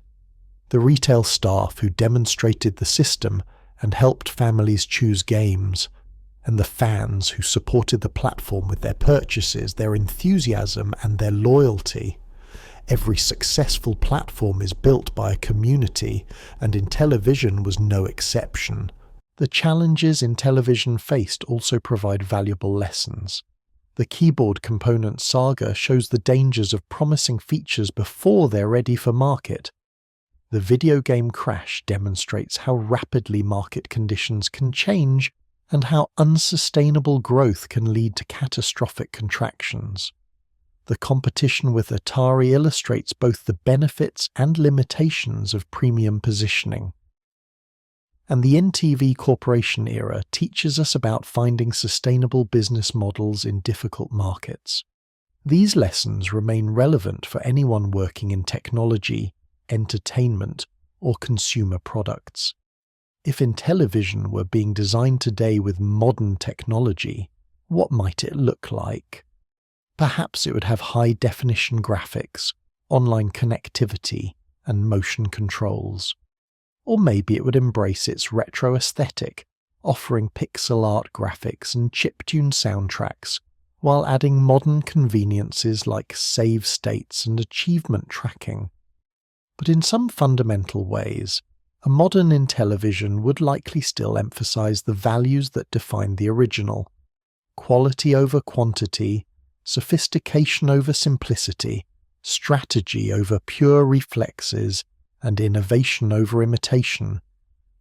The homebrew community keeping Intellivision alive today carries forward the spirit of innovation that characterized the platform's commercial years. These modern developers, working with tools and knowledge unavailable to the original programmers, create games that push the hardware in new directions. They prove that limitations can inspire creativity, that old platforms still have secrets to reveal, and that passionate communities can preserve and extend the life of technology long after commercial interests move on. Every new homebrew Intellivision game is a testament to the enduring appeal of the platform and the dedication of its fans. As the video game industry continues to evolve, growing into a dominant form of entertainment that generates billions of dollars annually and influences global culture, it's worth remembering the platforms like Intellivision that helped establish the medium. Before there were cinematic narratives and photorealistic graphics, before online multiplayer and streaming services, before gaming became mainstream, there were consoles like Intellivision. They were building the foundation, discovering what worked, learning from what didn't, and gradually shaping the conventions and expectations that would define interactive entertainment. The controllers we hold today, with their multiple buttons, joysticks and triggers, owe something to Intellivision's experimentation with control schemes. The sports games that simulate strategy and tactics, rather than just providing arcade action, trace part of their lineage to Intellivision's sports library. The expectation that consoles will have diverse game libraries spanning multiple genres reflects lessons learned during the early platform wars that Intellivision participated in. And the idea that gaming can be sophisticated, intelligent, and worthy of serious critical analysis connects back to platforms like Intellivision that position themselves as more than just toys. Mattel's brief adventure in video games ended decades ago, but the company's impact on gaming history persists. They proved that established companies from other industries could successfully enter and compete in the video game market with the right vision and execution. They demonstrated that technical quality mattered to consumers and could justify premium pricing. They showed that innovation in both hardware and software could differentiate a product in a crowded market. And they learned, sometimes painfully, about the challenges of managing rapid growth, maintaining quality control, and adapting to changing market conditions. For those who never experienced Intellivision during its commercial lifespan, the platform remains accessible through emulation, compilation releases, and the dedicated preservation efforts of the retro gaming community. Playing these games today offers a window into a different era of game design, when developers worked within tight constraints and players had different expectations. Some of the games hold up remarkably well, their core gameplay remaining engaging despite dated graphics and sound. Others feel like artifacts of their time, interesting primarily for historical context. But all of them represent sincere efforts to create entertainment on hardware that required creativity and technical skill to fully utilize. The competitive spirit between Intellivision and Atari may have seemed all-consuming at the time, but from our current perspective, both platforms were pushing the medium forward in their own ways. Atari brought arcade culture home and made gaming accessible to the masses. Intellivision demonstrated that games could be sophisticated and strategic, appealing to different demographics and playstyles. The market was large enough for both approaches, and gaming benefited from the diversity and innovation that competition encouraged. Today's industry, with multiple console manufacturers and countless independent developers, reflects a marketplace that values variety and different visions of what gaming can be. Looking at Intellivision with the benefit of decades of hindsight, we can appreciate both what it achieved and what it attempted. Not every goal was reached. The computer expansion never lived up to its promise.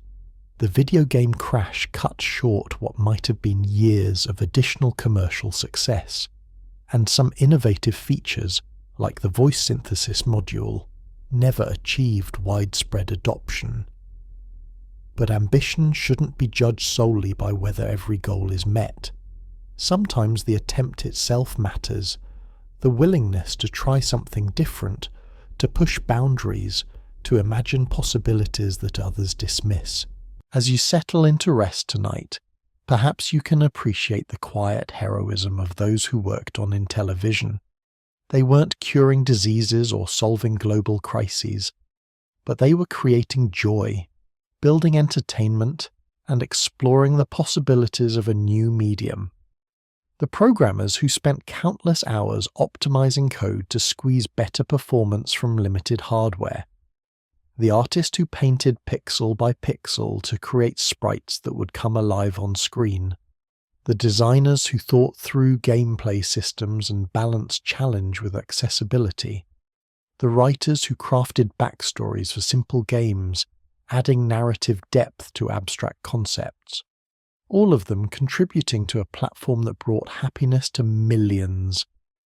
The story of Intellivision, like all good stories, contains lessons and themes that extend beyond the specific details. It's about innovation in the face of established competition, about finding sustainable business models in volatile markets, about the importance of quality and how it can justify premium positioning, about the dangers of over-promising and under-delivering, about the value of community and how passionate fans can sustain platforms beyond their commercial viability, and about legacy, how the impact of creative work extends far beyond sales figures or market share. In the grand sweep of technological history, Intellivision occupies a specific but significant place. It was part of the first generation of home video game consoles, helping to establish gaming as a mass-market form of entertainment. It pushed technical boundaries and raised consumer expectations about what home gaming could deliver. It survived the industry's greatest crisis and maintained a presence through some of gaming's darkest years. And it left behind a library of games and a legacy of innovation that continue to influence and inspire decades later. The lights are dimming now, the glowing screens fading to black. The sound of disc-based controllers and button presses quiets to silence. The excitement of unboxing a new cartridge and discovering a new world softens into memory.